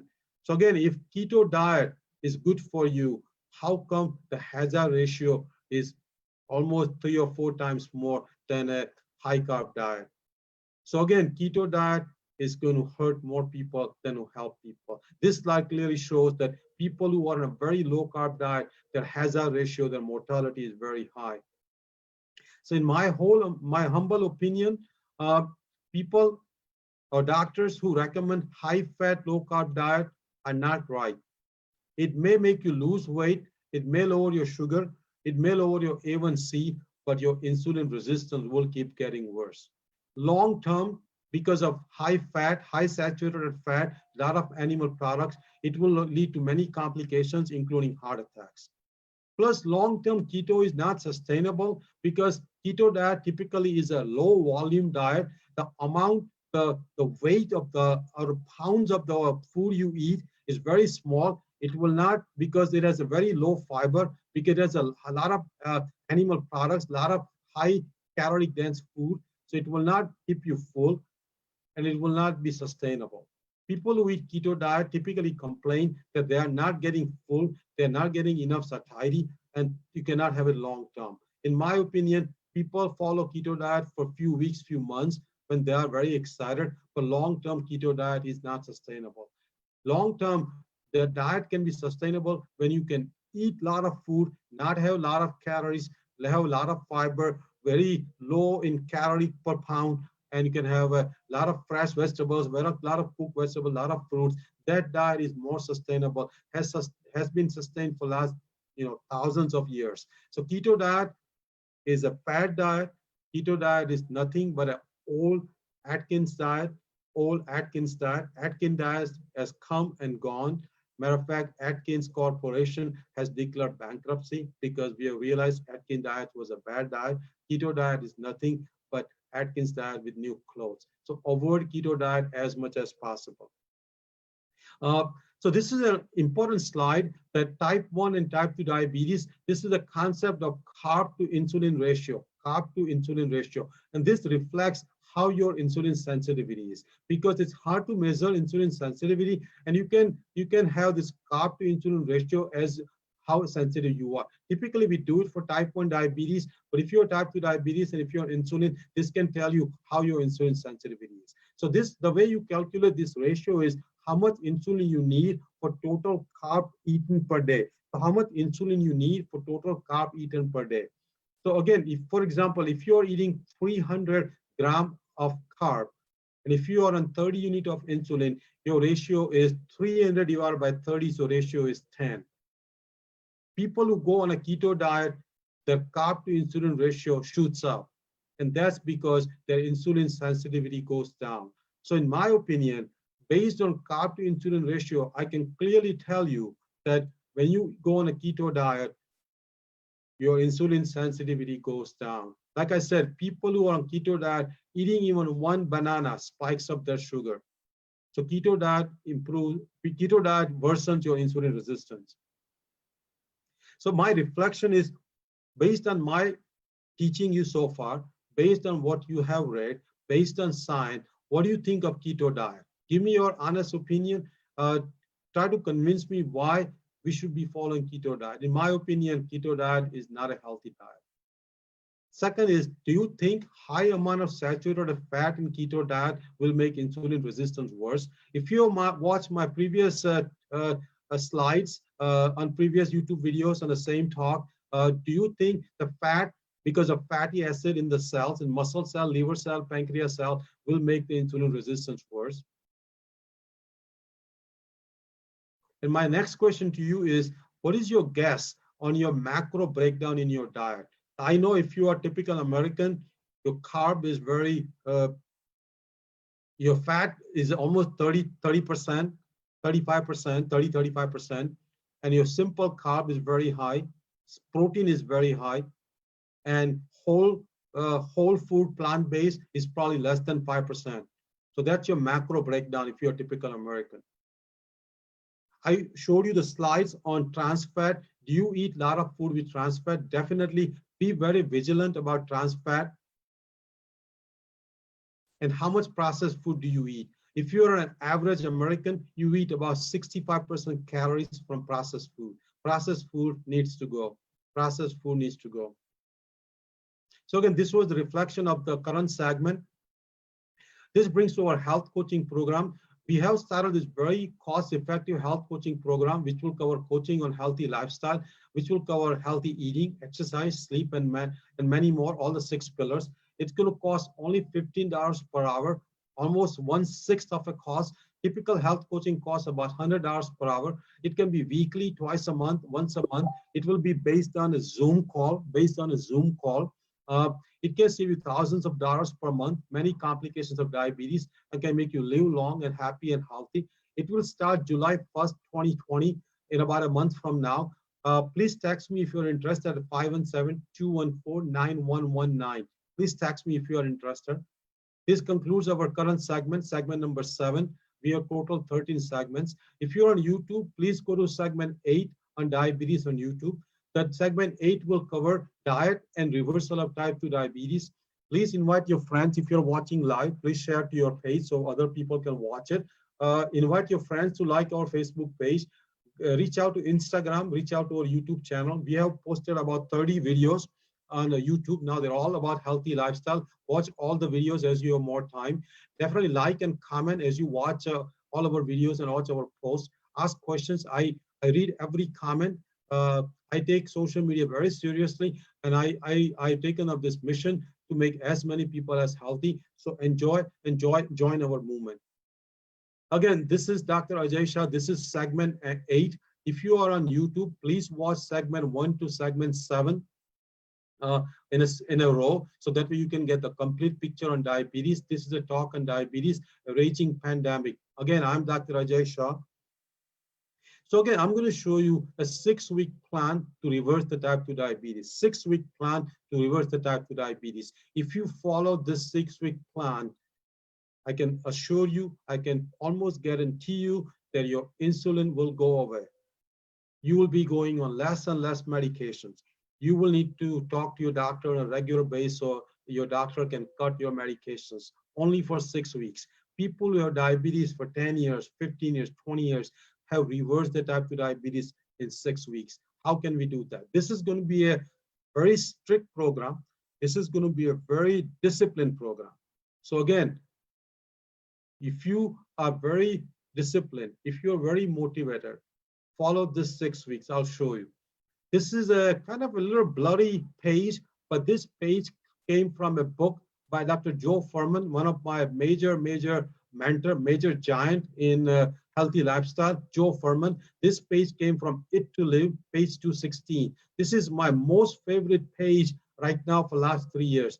I've made a copy of this page and given to hundreds and thousands of patients, hundreds and thousands of people. This is the most important page. If you follow this 6-week plan, your type 2 diabetes will be reversed. So let me quickly read what it says, but you should get this book, and I'll show you how you can get the book. So you can eat unlimited amount of all raw green vegetables, as much as you want. Minimum 1 pound per day. You can eat cooked green vegetables, also 1 pound per day, but without oil, just water-based cooking. You can eat 1 cup of beans or legumes, and you can eat about 4 servings of fresh fruits. Limit your starchy vegetables, limit your nuts, limit your avocado, and definitely off limits is dairy products, animal products, between meal snacks, fruit juice, and oils. If you follow this page 216 for 6 weeks, I can assure you, I can pretty much guarantee you that your type 2 diabetes will be gone. I can assure you, I can guarantee you that type 2 diabetes will be gone. You will get off insulin, you will need less medications. Make sure you stay in touch with your doctor if you're following this page. And this is the book where that page came from. I want all of you to get this book today. If you want to do one thing today, get this book. Get a used copy, only $10 on Amazon. It's called It to Live. I highly recommend this book. I have sold this book. I bought multiple copies and sold price to price without any profit to many patients to make it easier on them. I recommended hundreds and thousands of patients and people this book. I highly recommend to buy this book, It to Live. Only $10 on Amazon. Get it today by Dr. Joe Furman. So let's cover the topic of fasting and diabetes. Fasting is an important thing to do if you have type 2 diabetes. Fasting is being done for thousands of years. Many religious practices recommend, obviously, fasting. 24-hour water-only fasting is probably good and it's probably best, but it's much harder to do. If you can do it, try to do once a week or twice a month, 24-hour water-only fast. But in my opinion, water-only fast is very hard thing to do. Obviously, if you do water-only fast, adjust your medications and definitely adjust your insulin as needed because you will not be eating. And talk to your doctor how you can do water-only fast. But much easier is to do intermittent fasting, which is a 12 to 16 hour of no eating window. Much easier is to do intermittent fasting, 12 to 16 hour no eating window. And I'll show you how you can do it. Longer than 2 days of fast, I do not recommend. I don't recommend longer than 2 days of fast. If you want to do longer than 2 day fast, you can go to a certain centers where they can observe you very closely, your health, your blood pressure, certain labs. So if you're doing longer than 2 days, don't do it at home. I actually prefer no more than 1 day of water only fast, and I actually prefer now intermittent fasting. So what are the benefits of, how can you do intermittent fasting? Intermittent fasting is the way you can do it by creating 12 to 16 hour window where you don't eat any food for 12 to 16 hours. So you limit your eating within 8 to 12 hours.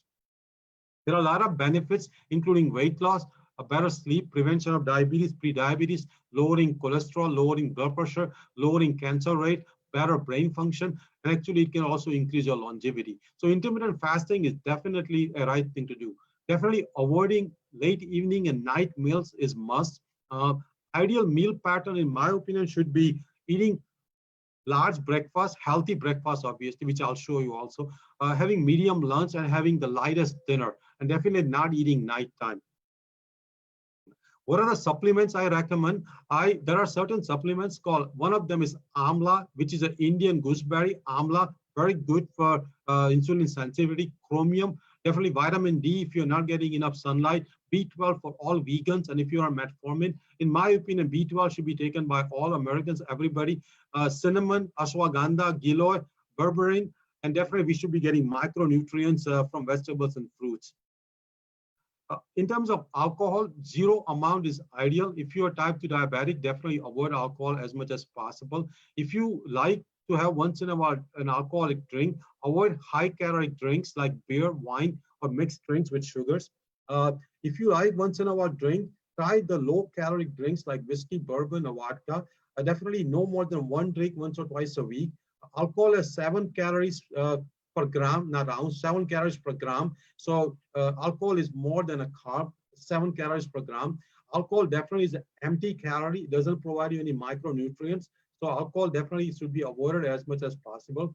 Many times when we drink alcohol, it comes with a lots of unhealthy food. Nobody eats broccoli with the beer. Most people eat pretzel and fries and pizza with their beer. So again, alcohol not just is bad, empty calories, but it also brings a lot of unhealthy calories also.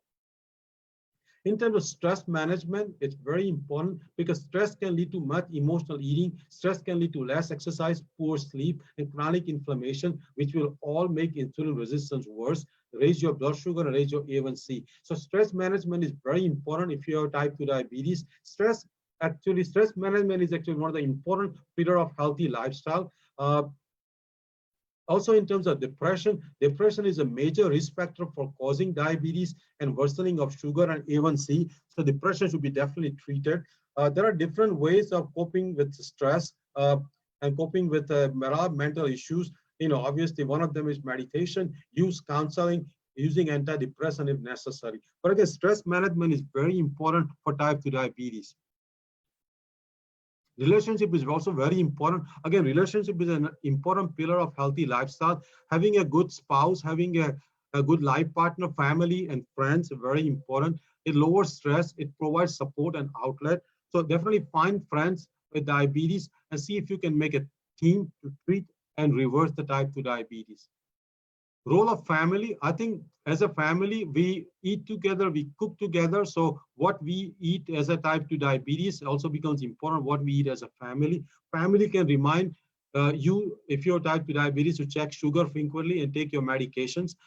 Family can also watch out for hypoglycemia and how to treat it. If you have a good family member, you can exercise together. You can go grocery shopping together. So again, family is very important if you have type 2 diabetes. Many people who are single and type 2 diabetes don't get the same results if they have a supportive family. So again, family is very important in diabetes. Obviously, if you are single, a little harder, but have friends who have type 2 diabetes and work like a team. Sleep is very important if you have type 2 diabetes. Sleep deprivation, typically less than 5 hours, can cause obesity, pre-diabetes, and diabetes. And if you have type 2 diabetes, it can increase your insulin resistance. Definitely low sleep can cause chronic inflammation. Many times, beta cell in the pancreas, beta islet cells in the pancreas actually regenerate during sleep, even though it's a very small regeneration, because typically beta cells stop regenerating after age 15, after age 18. So as we get older, beta cells don't regenerate typically, but even the small regeneration of beta cell only happens during sleep. So if you have poor sleep, beta cell regeneration will not happen. We definitely need 7 to 8 hours of sleep. We all need to track our sleep. Buy a Fitbit type device and track your sleep. I have a separate video on YouTube on sleep. Watch that video if you have a poor sleep, if you want to improve your sleep. Again, that video is on YouTube on our channel, Healthy Living with Dr. Aajay Shah. Somebody asked me a question about exercise, so let's cover exercise. Exercise increases glycogen synthesis in your muscle, and it improves your insulin sensitivity. If you start exercise, you may need an evaluation to make sure you don't have any heart blockage if you have type 2 diabetes. So make sure you talk to your doctor if you want to start an exercise program. Types of exercise you can do is a cardio type exercise. Try to get minimum 10,000 steps per day. You can track your steps with a Fitbit type device or an Apple Watch. Definitely, like I said, lifting weights is very important. As we get older, we lose muscle mass. And loss of muscle mass can lead to insulin resistance. So we definitely need to maintain muscle mass. The weight training, lifting weights is very important. I have a separate video on exercise on YouTube. So watch that video and definitely do the weight training. Definitely stretches and flexibility is also very important. There's another concept which is very important, walking after meals. Just a gentle stroll, gentle slow walk after meal is very important. If you have type 2 diabetes and if you walk after your meal, it will prevent sugar spikes. It will actually also improve insulin resistance. So again, if you are able to walk, particularly after dinner, if you're working, and if you're retired, walking after lunch and walking after dinner is very important. If you start any exercise program, make sure you check your sugars often, because as you start exercise program, your insulin sensitivity will improve, and you may need less medications. Your sugar may go down. So again, if you start exercise program, make sure you check your sugar often. Next important topic is the eating at a restaurant. Right now, obviously with COVID-19, many restaurants are closed. But if you are going to eat at a restaurant and if you have type 2 diabetes, what can you do? This is a quick 8 tips for eating healthy at the restaurant. Again, if you go to a restaurant, look for healthier menu like salads, whole wheat bread, whole wheat tortilla. Definitely use water as your beverage of choice. If you eat animal products, go with a grilled chicken or fish instead of a fried food. Definitely no chicken nuggets. Yeah. If you want to have a soup, definitely go with the water-based broth soup instead of creamy soups. Definitely avoid soda as much as possible. How about eating at parties? We all like to socialize. If you're type 2 diabetes, it becomes very important that you watch out what you eat at the parties. If you're type 2 diabetes, preload from home before you go to party. That means eat a vegetable or fruit, or have a large glass of water before you go to the party. That way you will eat less unhealthy food. Offer to bring a healthy dish for yourself and a guest, so at least you can eat that when you are at the party, your own healthy food. Reach out for healthy options at the party. Most parties have some healthy options. Avoid minimum or avoid any sugary alcohol drinks. If you want to have alcoholic drinks, have some kind of scotch, whiskey, or a bourbon, but not have margaritas or pina colada or those kind of sugary alcoholic drinks. Definitely avoid simple carb and high fat items. And if you can walk after a party, just walk, so that way you will have a less chance of sugar spike. At the parties, drink water as much as possible and avoid any soda or avoid any kind of sugary drinks. Definitely have a fruits as a dessert instead of have a cake or candies or other sugary desserts. Have fruits as a dessert. Again, this is an important concept, environment versus willpower. And this is something I believe strongly in. We all have limited willpower in a day. We all have limited willpower in a day. We cannot rely on willpower all the time. We need to create environment which is more healthy for us, which will lead to automatic actions and automatic behavior. So again, rely on your environment, not rely on your willpower. How can you do that? So again, clean out your pantry. If you have type 2 diabetes, remove all oil. Throw away all oil, not remove from pantry to outside. Throw away all your oil. Throw away all your animal products. Throw away all your sugary products. Throw away all processed food, and throw away all chips. Again, clean out your pantry. Create an environment which is a healthy environment. So you don't have to rely on your willpower. When you have sugary products in your pantry, and if it's evening and if you're hungry, you reach out for the sugary product, that Oreos. So clean out the pantry. Clean out your refrigerator. Throw away all the dairy, throw away all the cheese, throw away all non-complex grain products like a white bread. Throw away all animal products. Throw away all juice, all soda, and all energy drinks. Again, I don't want all of you to become vegan, but avoid as many animal products as possible. Definitely avoid all simple carb, all white flour, all white bread, white rice. Avoid sugary drinks, avoid soda, avoid energy drinks, avoid juice. Fill the refrigerator with, and again, this is creating an environment, creating a healthy environment with fresh and frozen, no sodium vegetables and fruits. Fill up a refrigerator with a chill cold water. Have a sprouted whole grain bread, which I showed you already. Have soy milk with calcium, with a low fat. And again, I'll show you. This is the refrigerator should look like if you're type 2 diabetes. You can see the vegetables, you can see the fruits, you can see the rainbow diet. You can see the rainbow diet. This is another example how your refrigerator should look like if you're type 2 diabetes. Let me talk about paleo diet. Paleo diet has been very popular. There is an ancient paleo diet and there is a paleo diet, what we eat now. If you look at the ancient paleo diet, it was very low in fat. Current paleo diet is very high in saturated fat. Ancient paleo diet actually had 100 grams of fiber. There is enough proof, there is enough science, there is enough evidence that ancient paleo diet, which was more than 10,000 years ago, before the grains were cultivated, so about 15, 20,000 years ago, that ancient paleo diet had 100 grams of fiber. And to eat 100 grams of fiber, that person, that ancient person, paleo person, must have eaten about 4 pounds, I should say, 4 pounds of vegetables and fruits. And if he eaten 4 pounds of vegetables and fruit, he probably did not eat that much animal product because he was full for the whole day. So based on that evidence that ancient paleo people ate 100 grams of fiber, I can tell you they ate very small amount of animal product. And they were more gatherers than the hunters. Paleo people keep saying that we should be eating like hunters and gatherers. But let me tell you, ancient paleo people before 15,000 years were more gatherers than the hunters. They got animal product probably once or twice a week when they had a hunt, but every day they ate raw vegetables and fruits.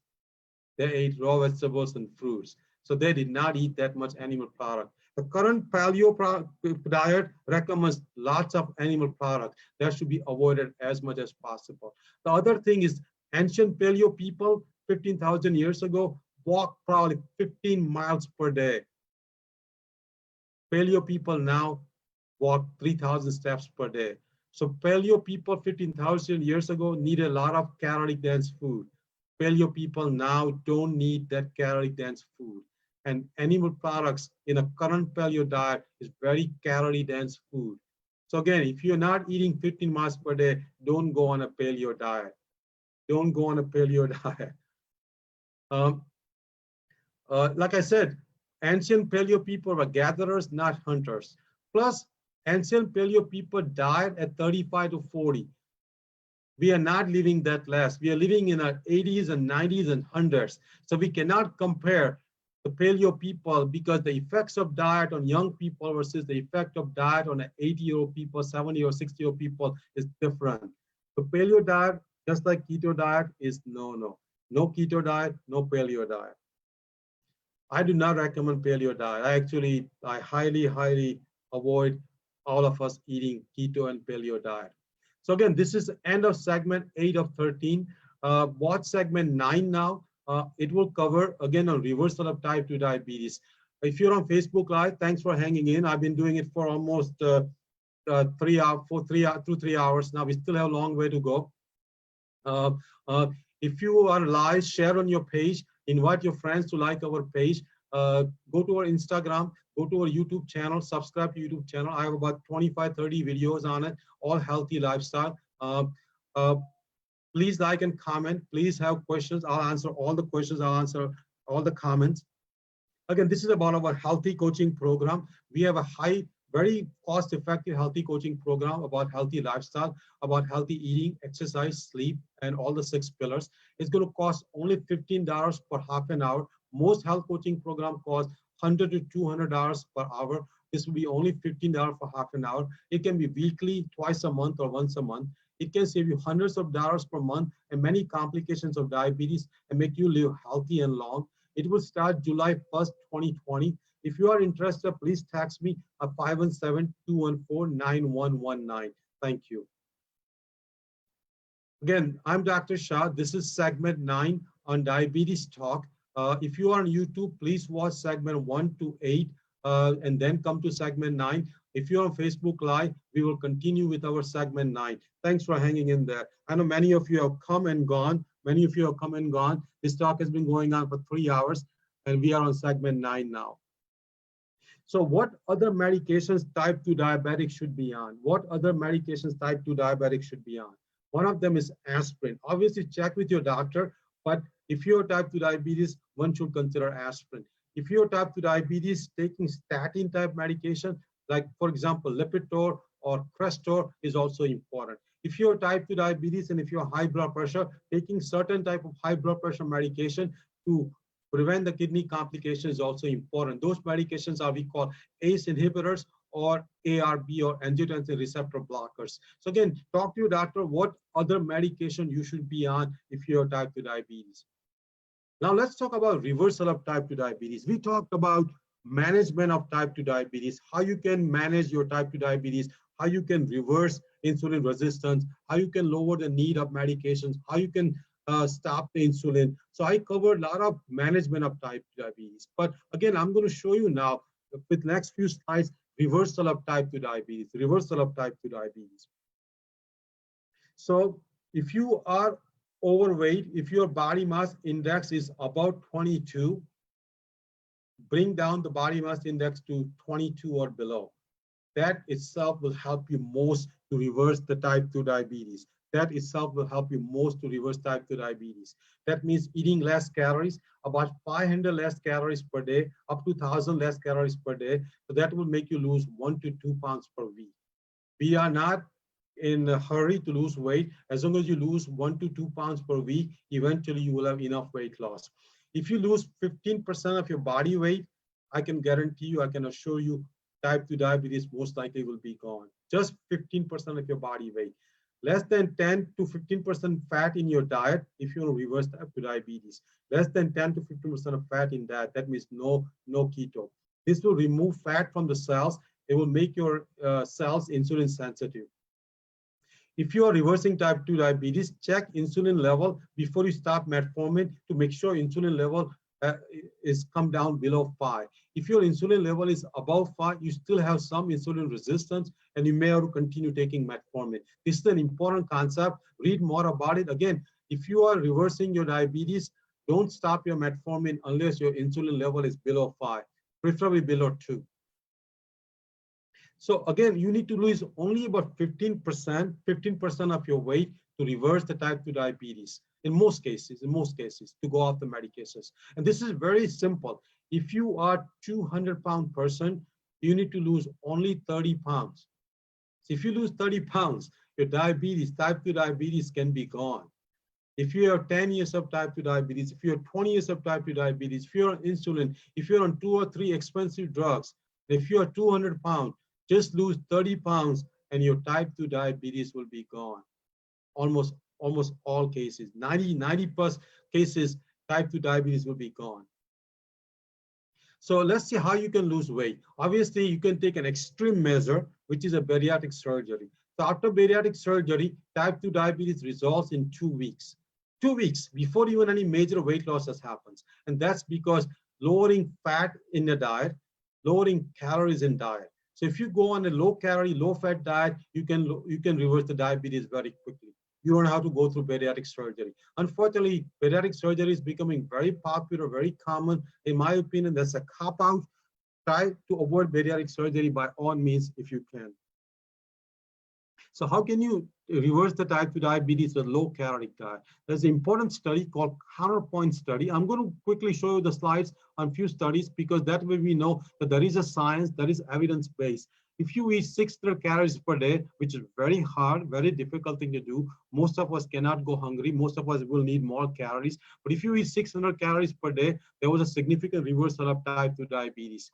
Again, when you ate that very low calorie diet, body weight came down by 15%, A1C came down by 20%, fasting glucose came down by 40%, fasting insulin almost came down by 50%, fasting triglycerides came down, even the liver fat cleared by 70%, liver fat cleared by 70%, insulin sensitivity in the liver improved by 72%, pancreas fat content went down by 20%, pancreatic glucose sensitivity, how you secrete the insulin, went up by 42%, and peripheral muscle sensitivity went up by 70%. So again, when very low calorie diet was used, everything improved in terms of insulin sensitivity. You can just see these are all the markers of insulin sensitivity, and they all improve.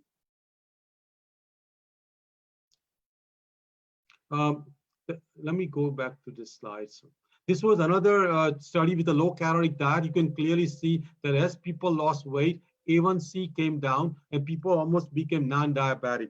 As the weight came down, A1C came down. This was again the same study where you can see the fat in the liver clear and sensitivity in the fat cells for the insulin improved. This was a trial where low carb and low calorie diet was compared. They all worked, but again, low carb diet only has about 2 years of data. There was another diet trial called direct trial where patients were given 850 calories, and a lot of people, almost 36%, type 2 diabetes was reversed. And if people lost 10 kilo, which is about 22 grams, 64% had reversal of type 2 diabetes. So let's talk about prevention of type 2 diabetes. We talked about management of type 2 diabetes, reversal of type 2 diabetes. Now, how can you prevent type 2 diabetes? There was one major study done. Many of you are aware of it. Many doctors definitely are aware of it, which is called Diabetes Prevention Program. This diabetes prevention program, where patients were taken with pre-diabetes, where 7% weight loss, 150 minutes of activity per week was done in all the on the subjects, and there was a control group where they were given just a routine regular advice. When patients were given instructions to lose 7% of the weight, 100 minutes of activity per week, there was a 58% reduction in type 2 diabetes. 58%, major improvement. This trial is very famous, very popular. Look it up on Google. So again, if you improve your lifestyle, just 7% of weight loss. So if you are 200 pounds, just losing 14 pounds. If you are 200 pounds, just losing 14 pounds, lower your risk of diabetes by 58%. Just walking 20 minutes per day, improve your prevention of diabetes by 58%.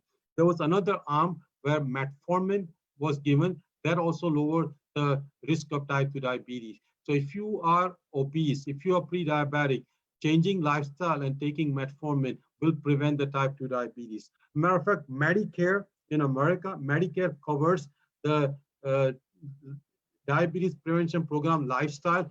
So if you have Medicare, ask your doctor. Some of the lifestyle can be covered by the insurance.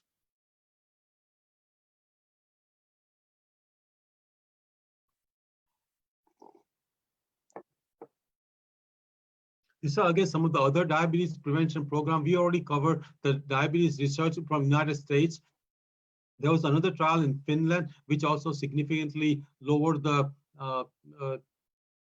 risk of type 2 diabetes. And again, the number to know is number needed to treat, which is like how many people you treat to prevent one diabetes. It was about 21 people need to go through the program. So very low number. Actually, any number below 50 is considered a cost-effective program. So this was very cost-effective program. So in my opinion, more insurance companies should cover it. More doctors should talk about it.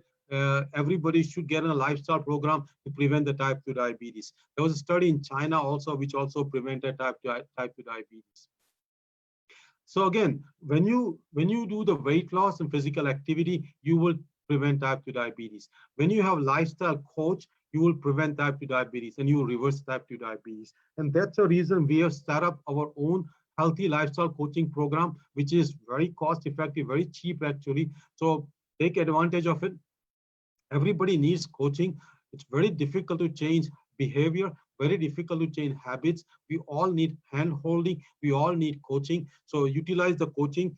Either ask us to help you or have any health coach. Doctors, in my opinion, are too busy. There are not enough doctors in America. We all need health coach. So again, diabetes prevention program clearly prove that lifestyle coaching is very important. Again, this concludes the segment. Let's have a reflection. Would you be interested in reversing type 2 diabetes? Again, based on the lecture so far you have heard, what type of diet is best for type 2 diabetes and insulin resistance. I hope by listening to the talk so far, you already know that it's a whole food, plant-based diet with no oil, minimal animal products, definitely no keto diet and no paleo diet.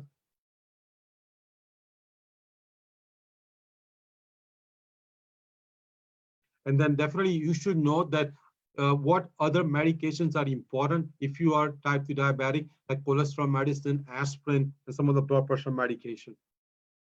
Again, that brings again to our health coaching program. We have a very cost-effective health coaching program, which will cover coaching on healthy lifestyle, about eating, exercise, sleep, and many more. It's only going to cost $15 per hour. It's about 1/6 of a cost. Typical health coaching program costs $100 to $200 per hour. It can be weekly, twice a month, or once a month. It can save you hundreds of thousands of dollars. Many complications of diabetes make you live healthy and long. It will start on July 1st, 2020. If you are interested, please text at 517-214-9119. This is the end of segment 9 on 13. If you're watching on YouTube, go to segment 10 on diabetes. There are 13 segments. Again, this is a marathon talk. I've been talking for 3 hours. We have another hour to go. It will cover assessing your risk of diabetes, role of microbiome. So again, very important. So go to segment 10 on YouTube. Please invite your friends and family to our Facebook page, on Instagram. If you are watching live, share to your group so other people can watch it. Definitely reach out to Instagram, reach out to our YouTube channel. We have about 25, 30 videos. So definitely watch all the videos, and they're all about healthy lifestyle. Definitely please like and comment, ask questions. I'll be reading all the comments as I finish this talk. This is a team effort. This is growing together. This is getting healthier together. So join the movement. Invite your friends and family to like our Facebook page. Thank you. Again, this is Dr. Shah. This is segment 10 on diabetes. If you are on YouTube, please watch segment 1 to 9. This is segment 10. So let's assess what is your risk of developing diabetes if you don't have diabetes right now. So let's go through these questions together. If you don't have diabetes, read out with me and see what applies to you. Number one, how old are you? For example, for me, I'm 57, so I have 2 points. Are you man or woman? For me, it's a 1 point. If you are a woman, did you have gestational diabetes? Do you have family history of diabetes? For me, it's a yes, so 1 point. Do you have high blood pressure? I used to, I don't anymore. So if you have high blood pressure, give 1 point. Are you physically active? I'm very active. What is your weight category? So again, this is the weight category where you fit. This is available online. So if you cannot read it on your phone or on your computer, you can just go online and take the test. And what is your total score? If your score is 5 or higher, you definitely are at risk of developing type 2 diabetes. If you are a certain ethnic background like African American, Hispanic, American Indian, Asian American, or Pacific Islander, you definitely have a higher risk of developing type 2 diabetes. So definitely know your risk. Now I'm going to cover what is diabetes tracking. If you have type 2 diabetes, there are certain things which you should track. And this is, again, tracking it yourself, do it yourself. Track it on your phone note, like everybody has a note function in their phone, both on iPhone and Android phone. So keep track of all these things, or just have a book where you can write down all these things. So what you will be tracking.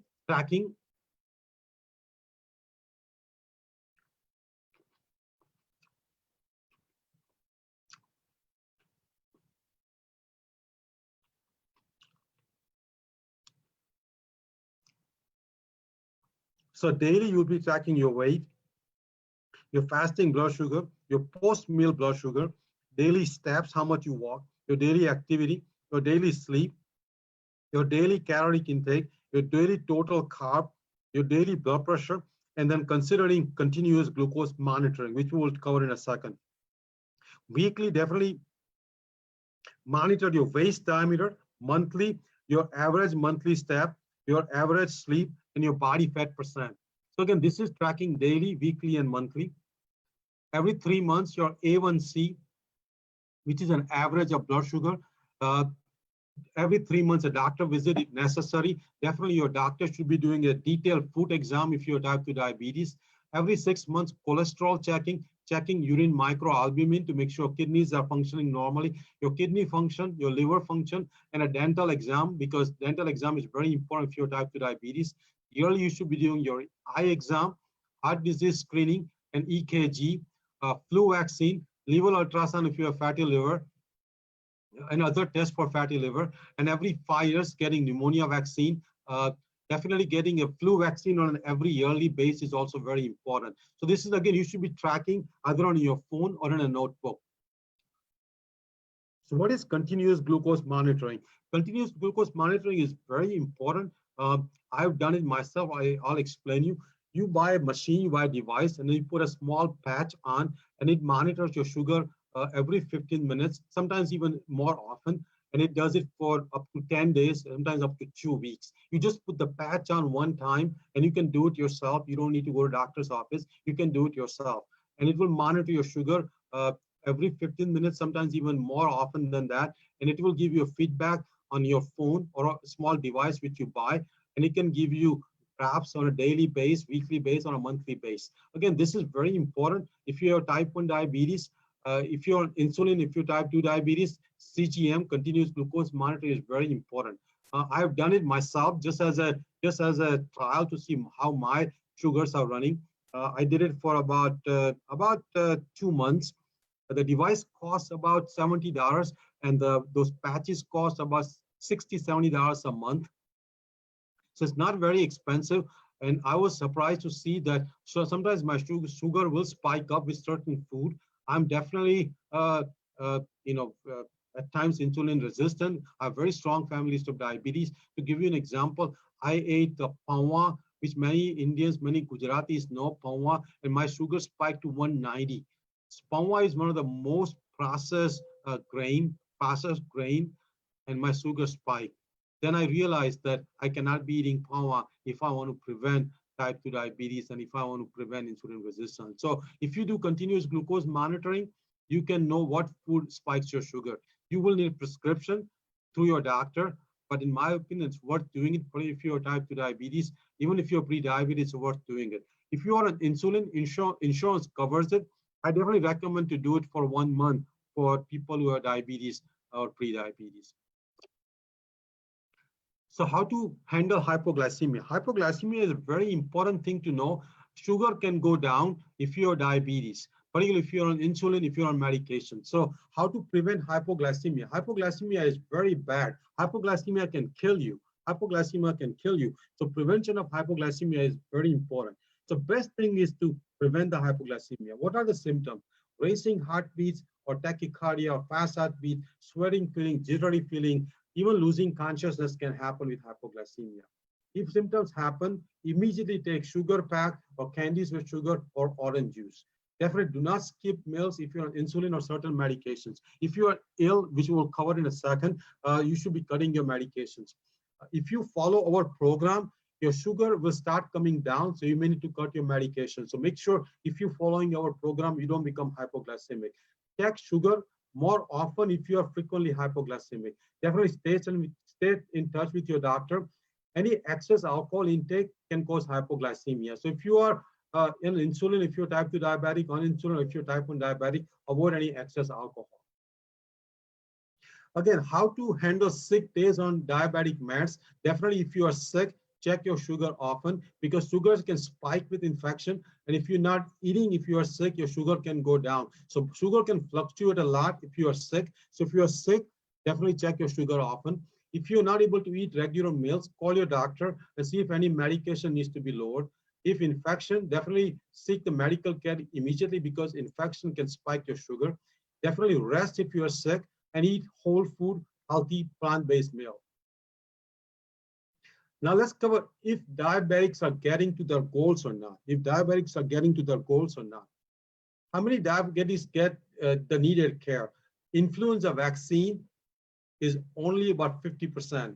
Every diabetic should be getting influenza vaccine every year, but only 50% get it. that needs to change. So talk to your doctor to make sure, or talk to your pharmacy to make sure you get flu vaccine. Getting pneumonia vaccine also very important. Only 40% get pneumonia vaccine, because if the pneumonia happens in type 2 diabetic or any diabetic, it's very, very deadly. So again, prevent pneumonia by taking pneumonia vaccine. Yearly food exam. Food exam is very important for diabetic, which we will cover in a second, but it only happens in about 70% of the people. Food exam is very important. To having a food doctor or podiatrist is also very important. Yearly eye exam is also very important. Only happens in about 60% of diabetic. So again, these are some of the statistics. A1C testing every 3 months happens only about 70% of people. It should be 100% in my opinion. And average A1C below 7.2 happens only in about 10% of people.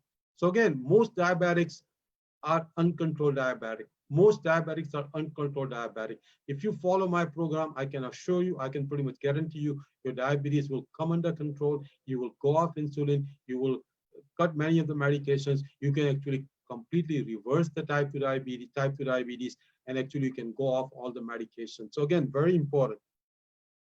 How about how many diabetics are at goal? In terms of A1C below 7, very, very less people.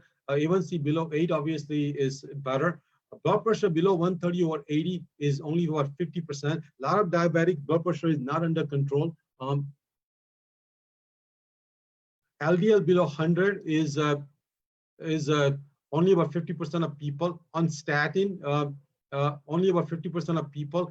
And all three, A1C below 7, blood pressure 130 or 80, LDL below 100 is only about 10 to 15% of people. So many diabetics are not controlled.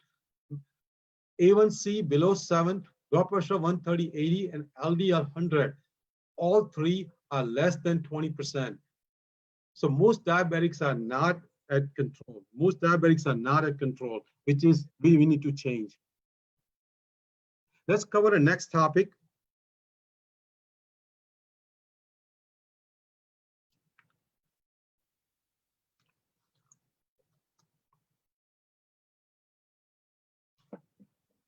Which is diabetes and microbiome.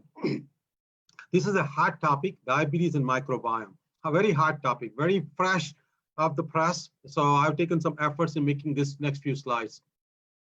So there are 39 trillion bacteria in our body, and there are 30 trillion human cells. So we have actually more cells which are foreign cells than our own cells. Again, this is a surprise to many people. In our body, we have more foreign cells than our own human cells. We have more genetic material, which is not our own genetic material. We have kind of a foreign genetic material. And that's because lots of bacteria in our gut, in our intestine, mostly in our colon. So that's called microbiome. Microbiome is essentially presence of bacteria, virus, and many other organisms which resides in our body, and that's called microbiome. And the major microbiome is in our colon. Microbiome depends upon what we eat, how much sleep we get, how much exercise we get, what kind of fats we have, what our family members, what kind of microbiome our family members have, how often we go in the nature, and many other things. So microbiome depends upon many things. Definitely microbiome, which is the bacteria, and mostly it relies on fiber. When we eat whole food, plant-based food, we get lots of fiber, lots of soluble fiber, lots of insoluble fiber, but microbiome depends upon a soluble fiber. Microbiome depends upon soluble fiber. So again, if you eat lots of soluble fiber, you will have a healthy microbiome. Animal products do not give any fiber. Animal products do not give any fiber. So people who eat a lot of animal products, they have very unhealthy microbiome. Processed food also is very low in fiber. So if you eat a lot of processed food, you have very unhealthy microbiome. You have very unhealthy bacteria in your colon. So eating whole food, plant-based food with lots of fiber, lots of soluble fiber improves your microbiome, improves your good bacteria in your colon. You can actually check your microbiome by spending $89 on American Gut Project. Don't need to do it if you eat whole food, plant-based diet, but in case if you're interested, you can do it. So why this microbiome is important? Microbiome, or the bacteria in the colon, makes a small chain fatty acid from soluble fibers. Again, this bacteria in colon makes a small chain fatty acid, SCFA, small chain fatty acid from the soluble fiber. Some of the common small chain fatty acids are butyrate, hydroxybutyrate. Those are the common small chain fatty acid. Small chain fatty acid have many beneficial effects, including improving insulin sensitivity. So if you have type 2 diabetes, definitely you need to have healthy microbiome. 90% of Americans eat less than 30 grams of fiber. Recommended fiber is about 30 grams. 90% get less than 30 grams. Matter of fact, most Americans get less than 10 grams. And many people I know, many patients I know get less than 5 grams. That's because the diet mostly is processed food and animal food. We need to eat more fiber. I have a separate talk. I have a separate talk on fiber on YouTube. Please watch that talk. It's about 25 minutes long. If you are interested in fiber, that's one of the best fiber talk I've given. So watch that fiber talk.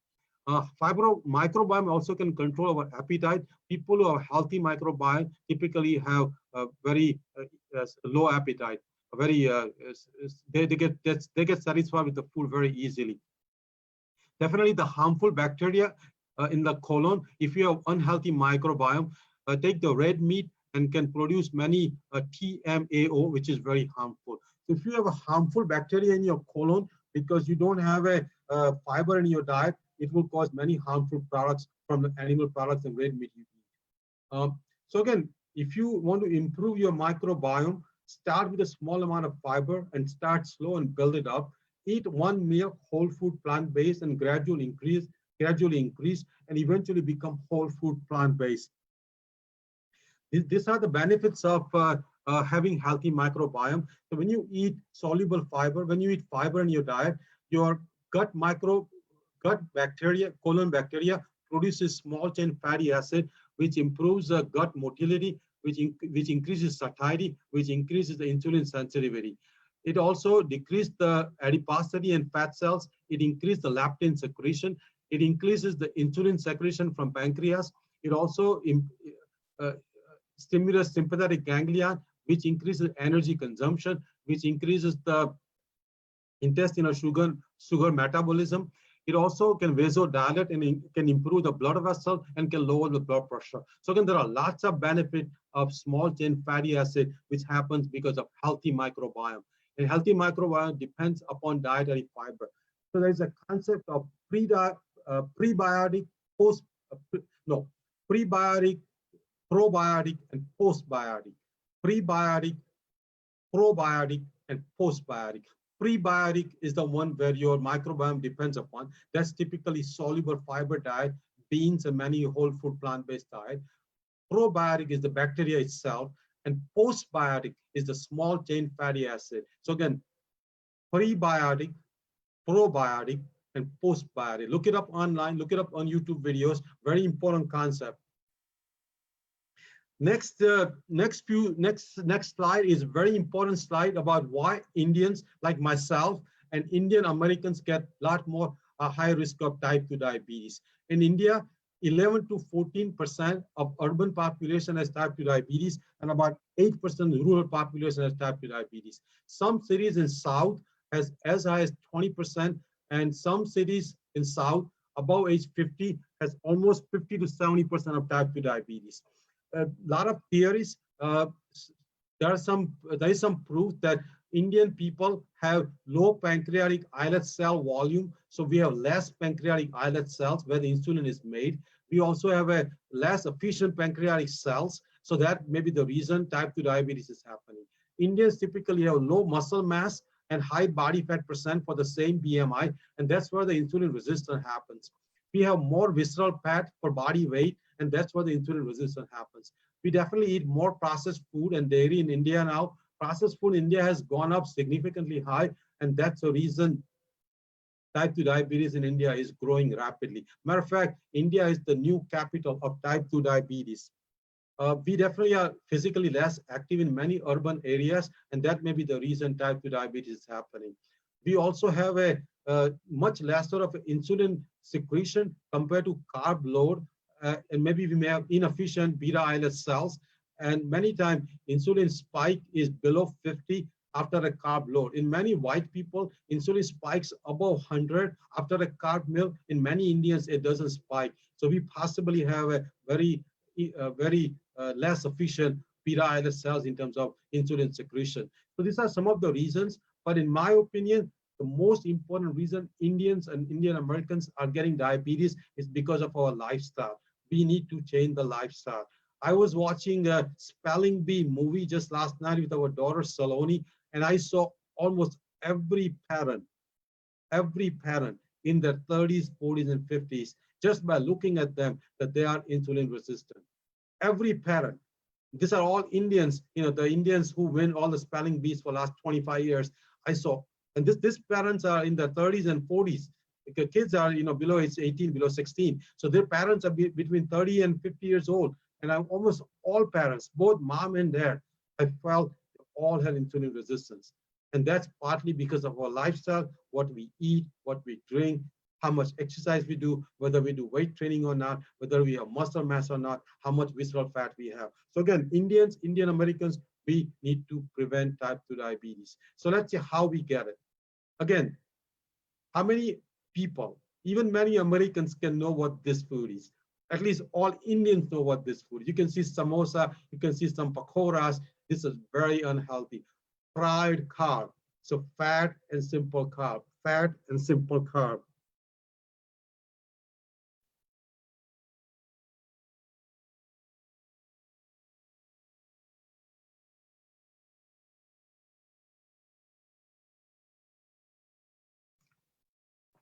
These are again gulab jambu. All Indians know, Gujaratis know for sure.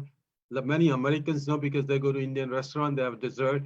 This is again fried carb, fat, saturated fat, and simple carb. As you learned from me so far, one of the biggest reasons for insulin resistance. Again, some kind of chicken dish, animal product, a lot of cream-based sauce, cream-based gravy, very unhealthy. Again, this is a totally white flour, very unhealthy. These are the reasons Indians are getting type 2 diabetes, and we are not exercising, we are not lifting weights. Obviously, our genes play some role, but largest is because of our lifestyle, what we eat, what we drink, and how much exercise we do, how much we sleep. Again, that needs to change. So this is the end of segment 10 of 13. Please watch segment 11 on YouTube.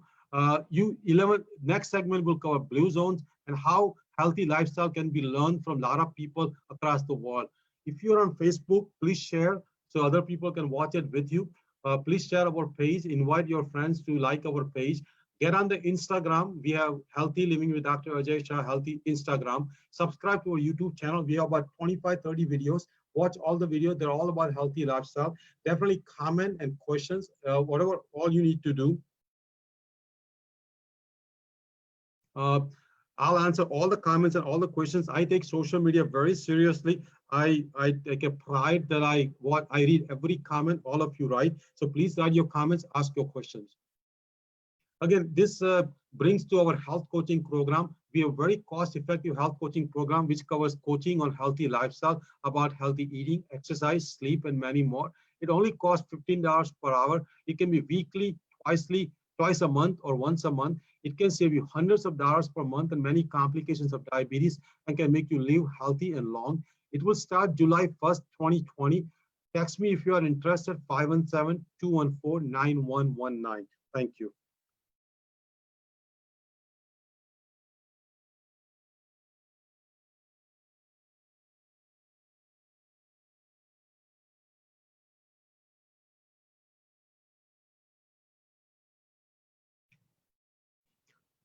Again, I'm Dr. Aajay Shah. This is segment 11 on the talk on diabetes. If you are on YouTube, please watch segment 1 to 10 and then start segment 11. Again, this is the segment 11 on diabetes, a raging pandemic. I'm Dr. Aajay Shah. So diabetes in blue zone. Blue zones are the zones in the world where people are healthy, people live up to 100, they have a long health span. That means they're very healthy, they're very happy. The blue zone term was coined by Dan Buettner around 2000, and that blue zone concept has become very important. So what are the blue zones? Okinawa, Japan is a blue zone. Aikiria, Greece. Loma Linda, California. So we have our own blue zone in America. Many times people think that America is a fast food country. America is a fast-paced country. America is a high-stress country where America, everybody does 2 jobs, 3 jobs.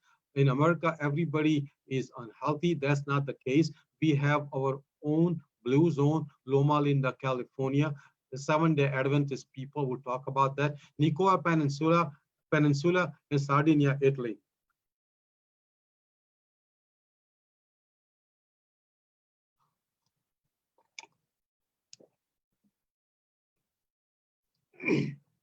So this is the typical Okinawan diet, Okinawan centenarian diet. People who live up to 100. And I'll show you that this diet is the diet I want you to follow. This diet is very high in carb, almost 80% carb, 80% carb. So again, carb is not the enemy. These people don't have diabetes. Diabetes in Okinawa centenarian people is less than 1 to 2%, less than 1 to 2%. So carb is not the enemy. They get the 70% of the calorie from sweet potato, a starchy food. 70% calorie of Okinawan centenarian comes from sweet potato, a starchy food, and they don't get type 2 diabetes. So again, carb is not the enemy. They have rice in their diet. Animal products are minimum. Oil is less than 1%. Fish is less than 1%. Very, very small amount of animal product.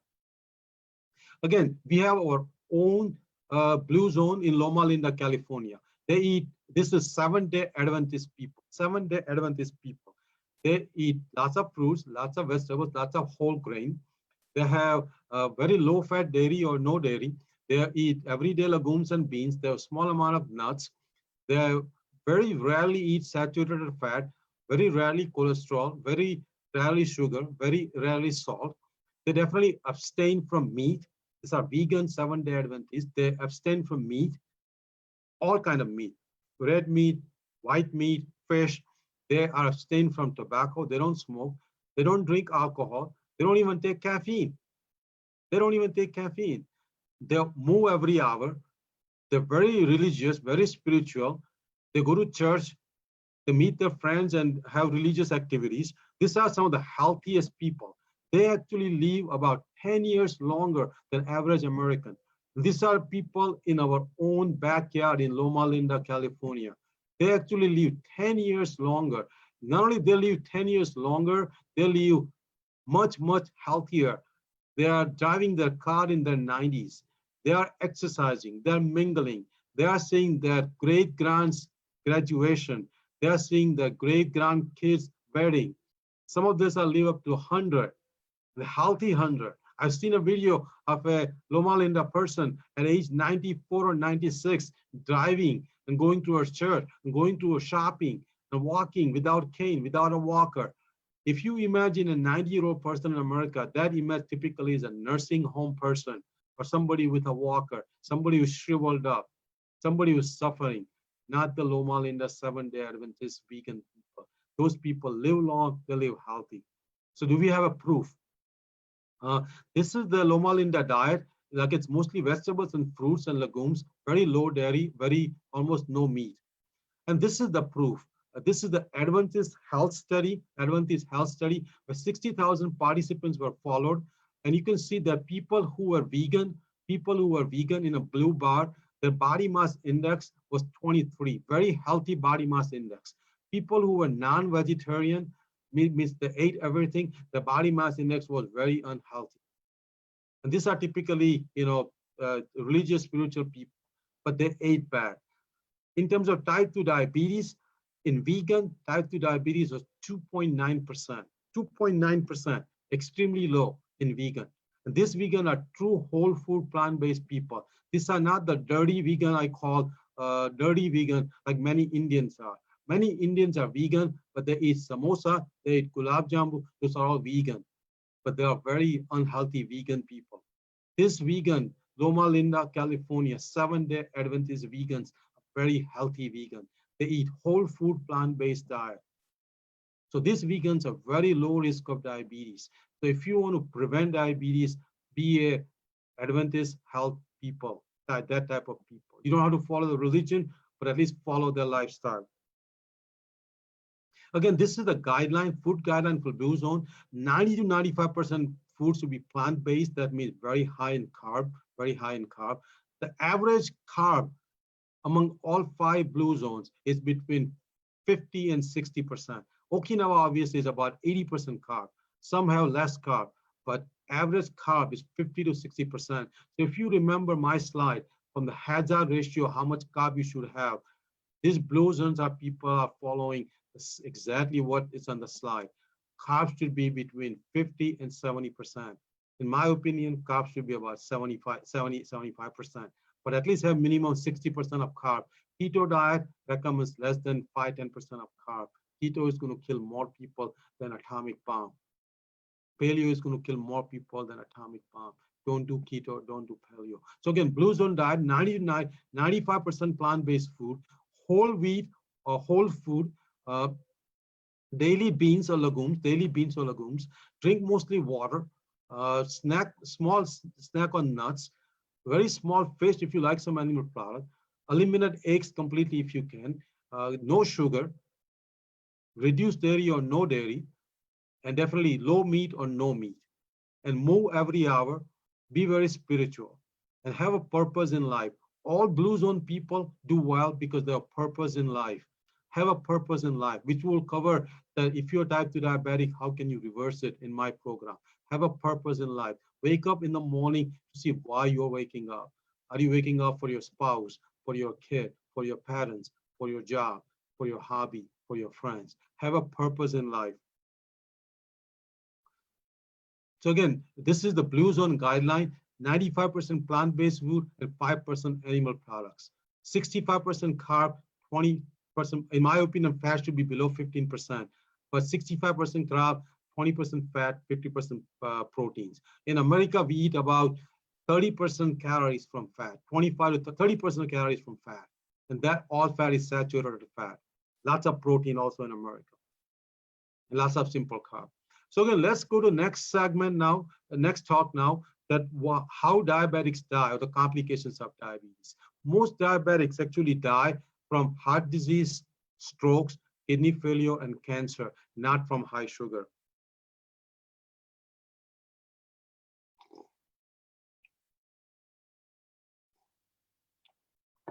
Most diabetics die from heart disease, stroke, kidney failure, and cancer, not from high sugar. Diabetics live actually average 10 years less than non-diabetic. So not only it makes you unhealthy, it makes you live less. So if you're diabetes, you're going to live less and you're going to be unhealthy.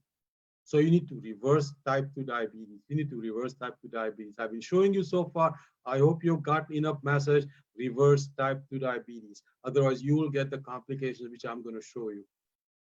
So what are the complications? Heart, it can cause heart attack, heart blockage, heart failure, atrial fibrillation, which is an irregular heartbeat from upper part of the heart. In terms of brain, it can cause stroke, it can cause Alzheimer's disease, it can cause dementia, it can cause Parkinson's disease. In terms of legs, it can cause leg artery blockage, it can cause ulcers in the leg, it can cause amputation or loss of leg. In the gums, it can cause inflammation, infection, and it can cause tooth loss.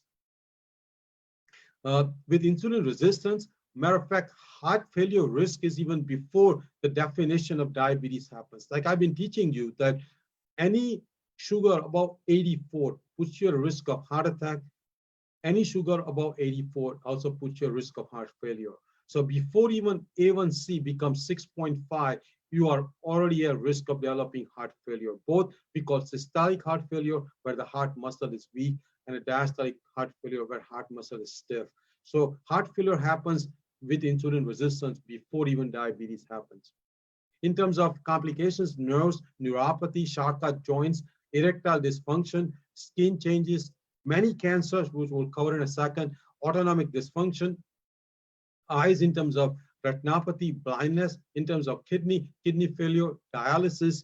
Dialysis is one of the most dreaded complications of diabetes. In terms of liver, fatty liver, and cirrhosis.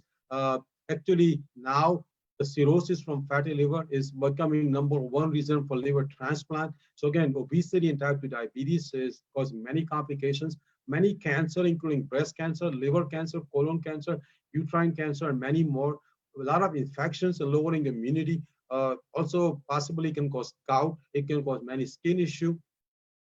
This is a slide of micro and macrovascular complications. Again, eyes, kidneys, and neuropathy are microvascular complications.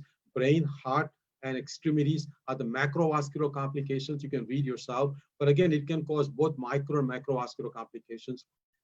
In terms of neuropathy, it's due to the damage to the nerve ending. It can lead to loss of sensations. It leads to high risk for injury, infections, and foot ulcers. It can also lead to amputations. So definitely wear proper diabetic shoes.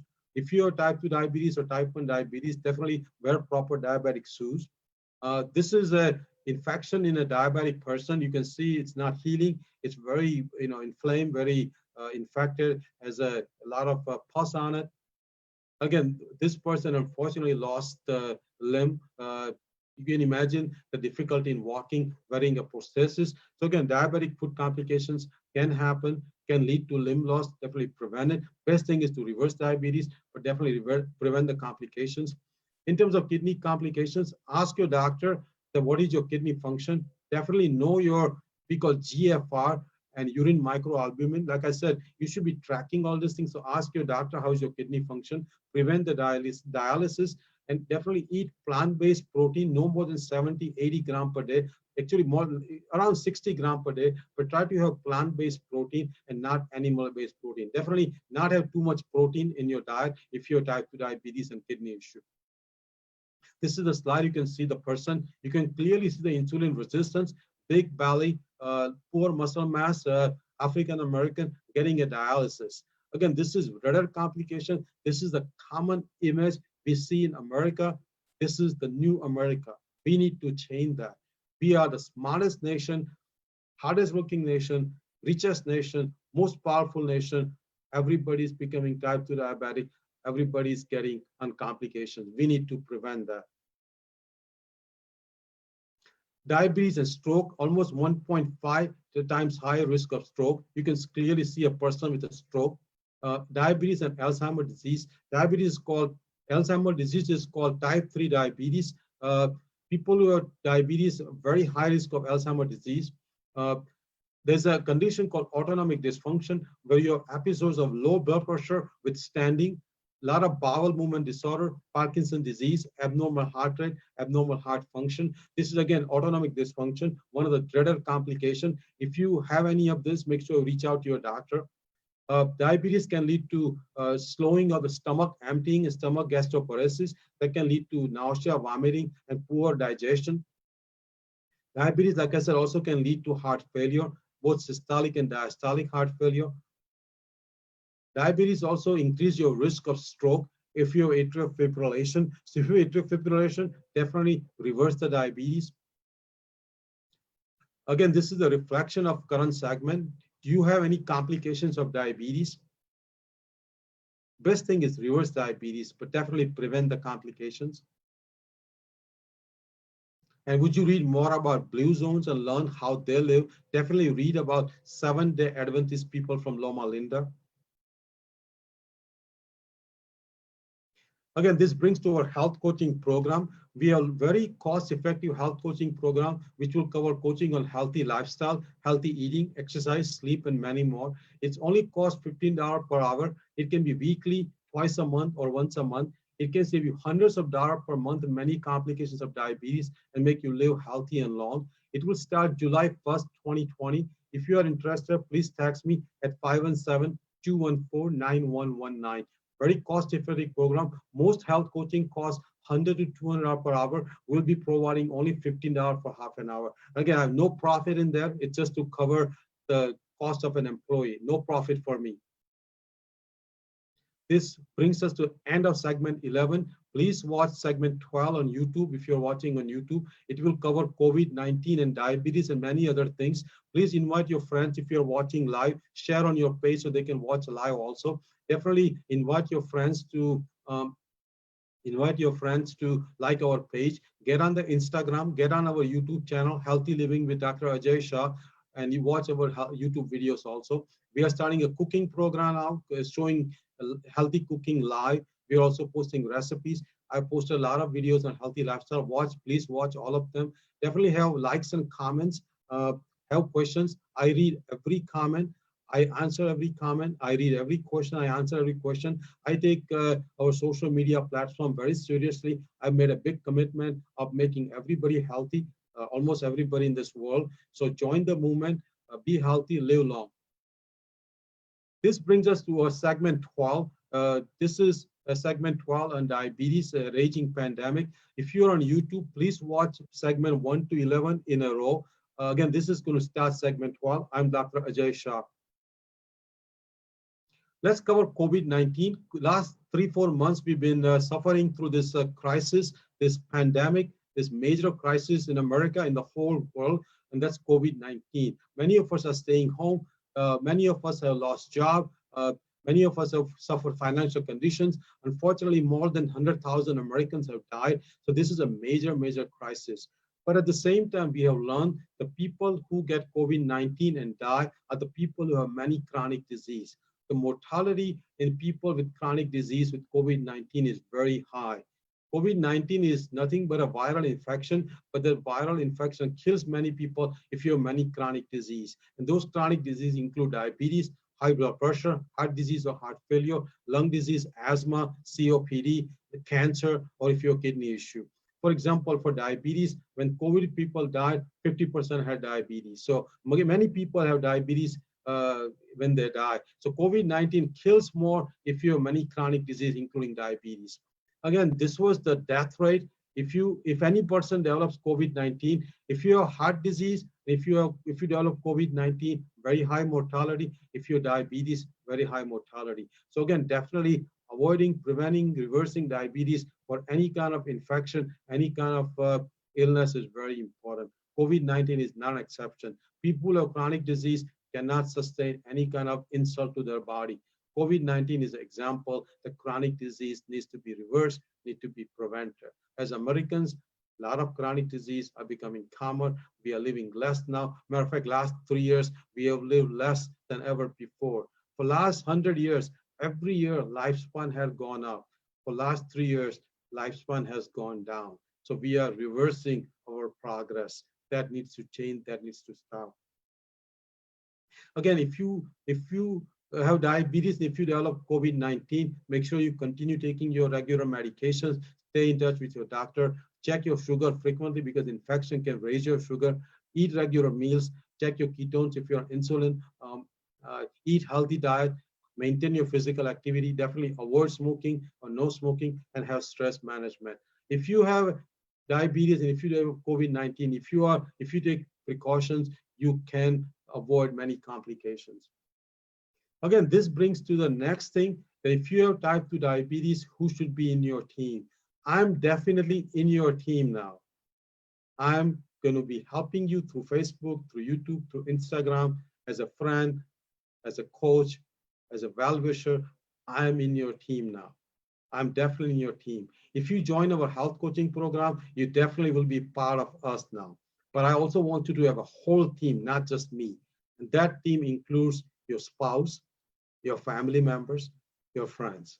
That team also includes your primary care provider, your main doctor, whether it's an internist or family practice, or if you have a gynecologist, if you're primary care.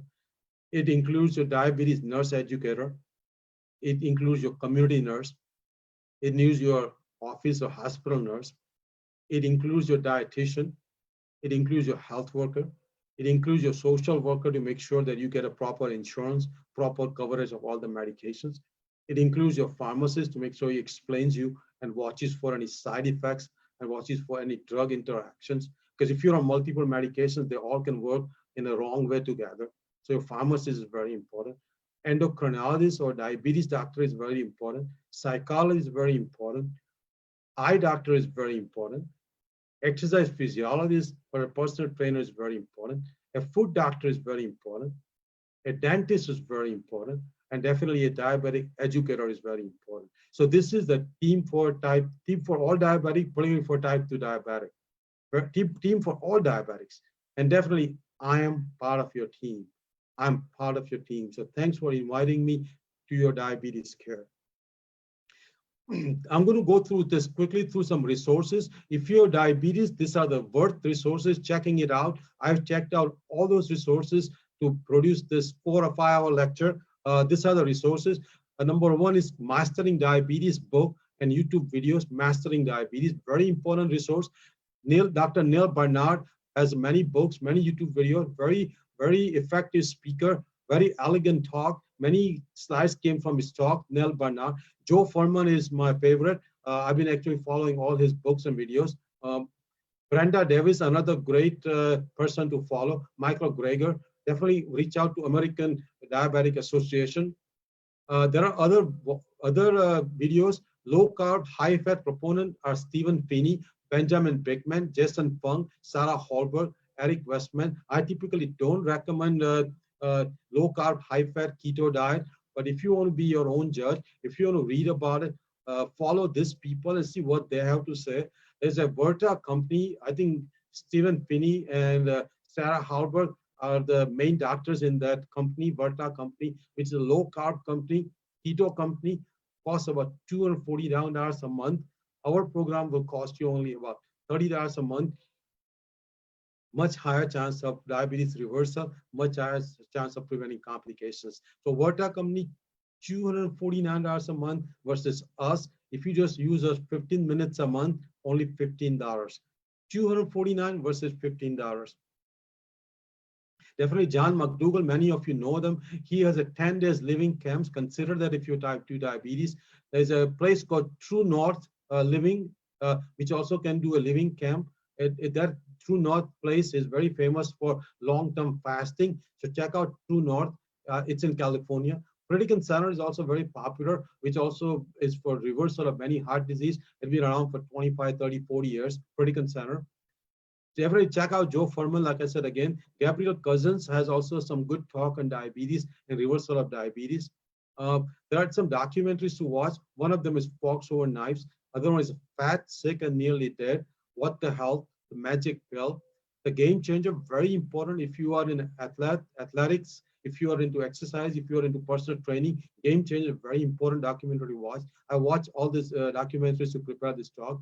Food Inc. Super Size Me is about 15-year-old documentary, very important documentary, how a person eats fast food unhealthy and how quickly he gets sick. Food Fight, Hungry for Change, Killer at Large, Kids Menu, Fed Up, That Sugar Film. A Touch of Sugar, Undiagnosed, very important PBS documentary. Blood Sugar Rising, another PBS documentary. Simply Raw. Again, the reflection is, have you watched any of these health documentaries? Will you watch them? I've given you all the names, so please watch them. And who is in your diabetes team right now?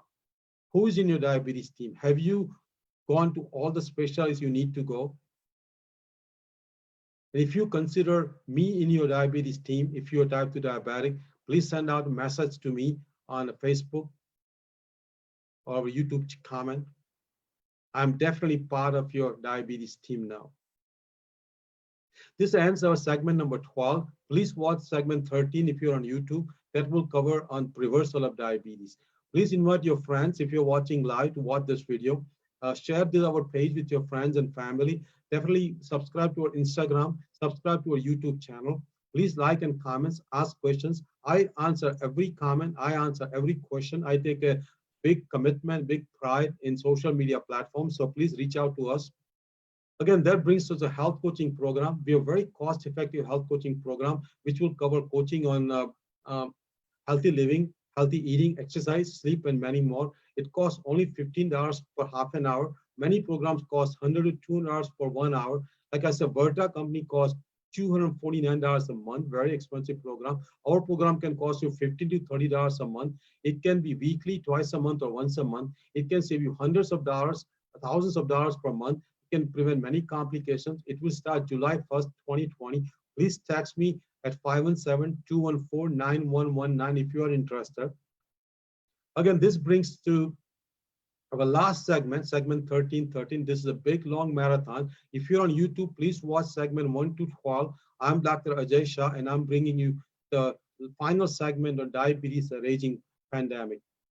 So how to start do-it-yourself type 2 diabetes reversal program at home. This is my final conclusion. How to start do it yourself type 2 diabetes reversal program at home. If you'll reverse type 2 diabetes, watch all the segments, but this segment for sure. Number one, what is your main purpose to reverse type 2 diabetes? So you should know why you want to do that. Whether you want to live long, why? Because you want to see your grandkids' wedding, you want to see your grandkids' graduation, you want to avoid suffering, you want to visit a place like a Paris or Rome, you want to learn a new skill, have a new hobby, you want to spend more time with your spouse, more quality time with your spouse instead of in doctor's office and hospital.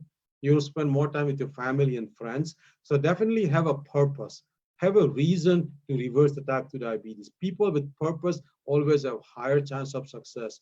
People with purpose always have higher chance of success. So have a purpose, have a reason why you want to reverse type 2 diabetes. Watch this seminar once a week, 3 times if you're type 2 diabetes. Watch this seminar, whole seminar, once a week for 3 times. Clean out your pantry and your refrigerator. Start with breakfast with a whole food, plant-based, no oil diet. Avoid animal products or minimal products. Follow that page 216 from It to Live book. Avoid animal products as much as possible.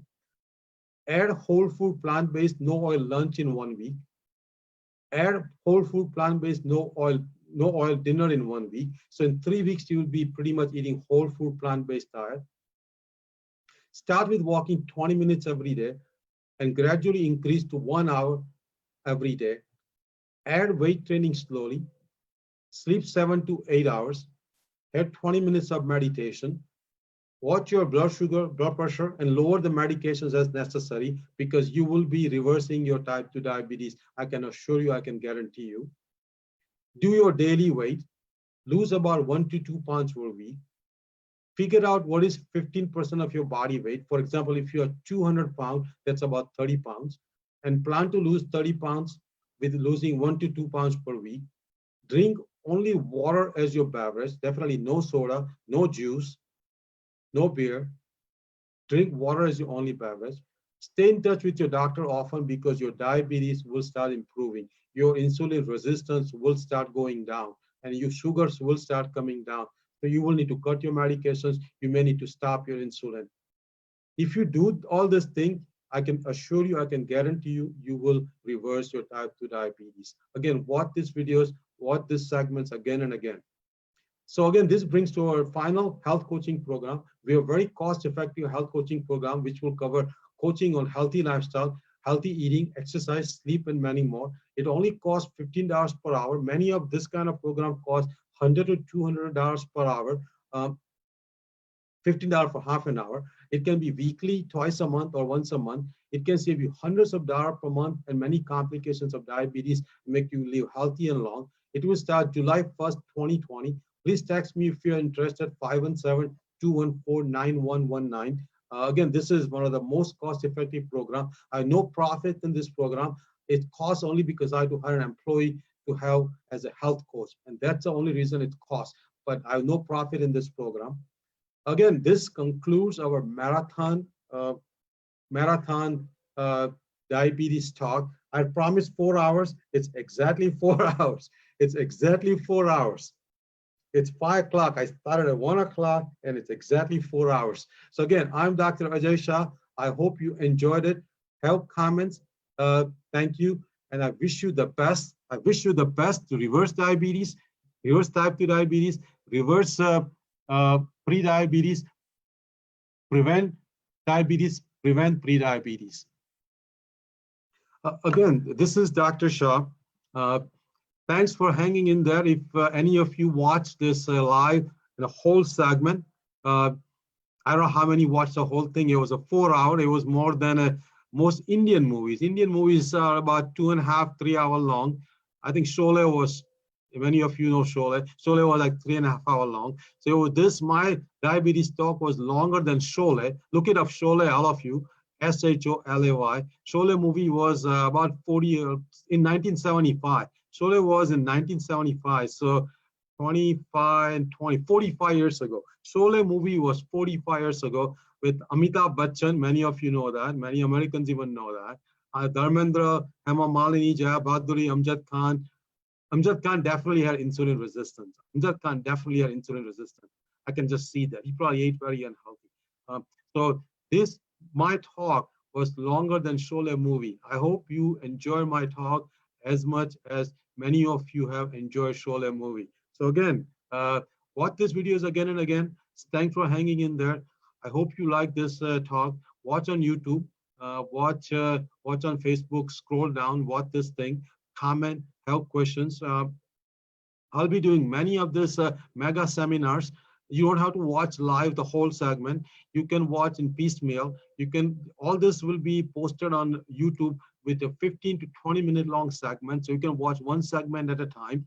If you're going on a long drive, you can watch this one long segment. Obviously, I'm going to doing one on Alzheimer's disease soon. I'm going to doing one on weight loss. I'm going to do one on cancer. uh, I just enjoy doing this thing. I hope you enjoy listening. Thanks for hanging in there. I'm going to conclude my talk. Thanks again, and have a great afternoon. Have a great evening. Stay safe with COVID-19. Things are opening up. Wear your mask when you go out. Wash your hands often. Keep the social distance. Take care of your family. Take care of your elderly. Definitely prevent diabetes, reverse diabetes, and good luck. Thank you very much.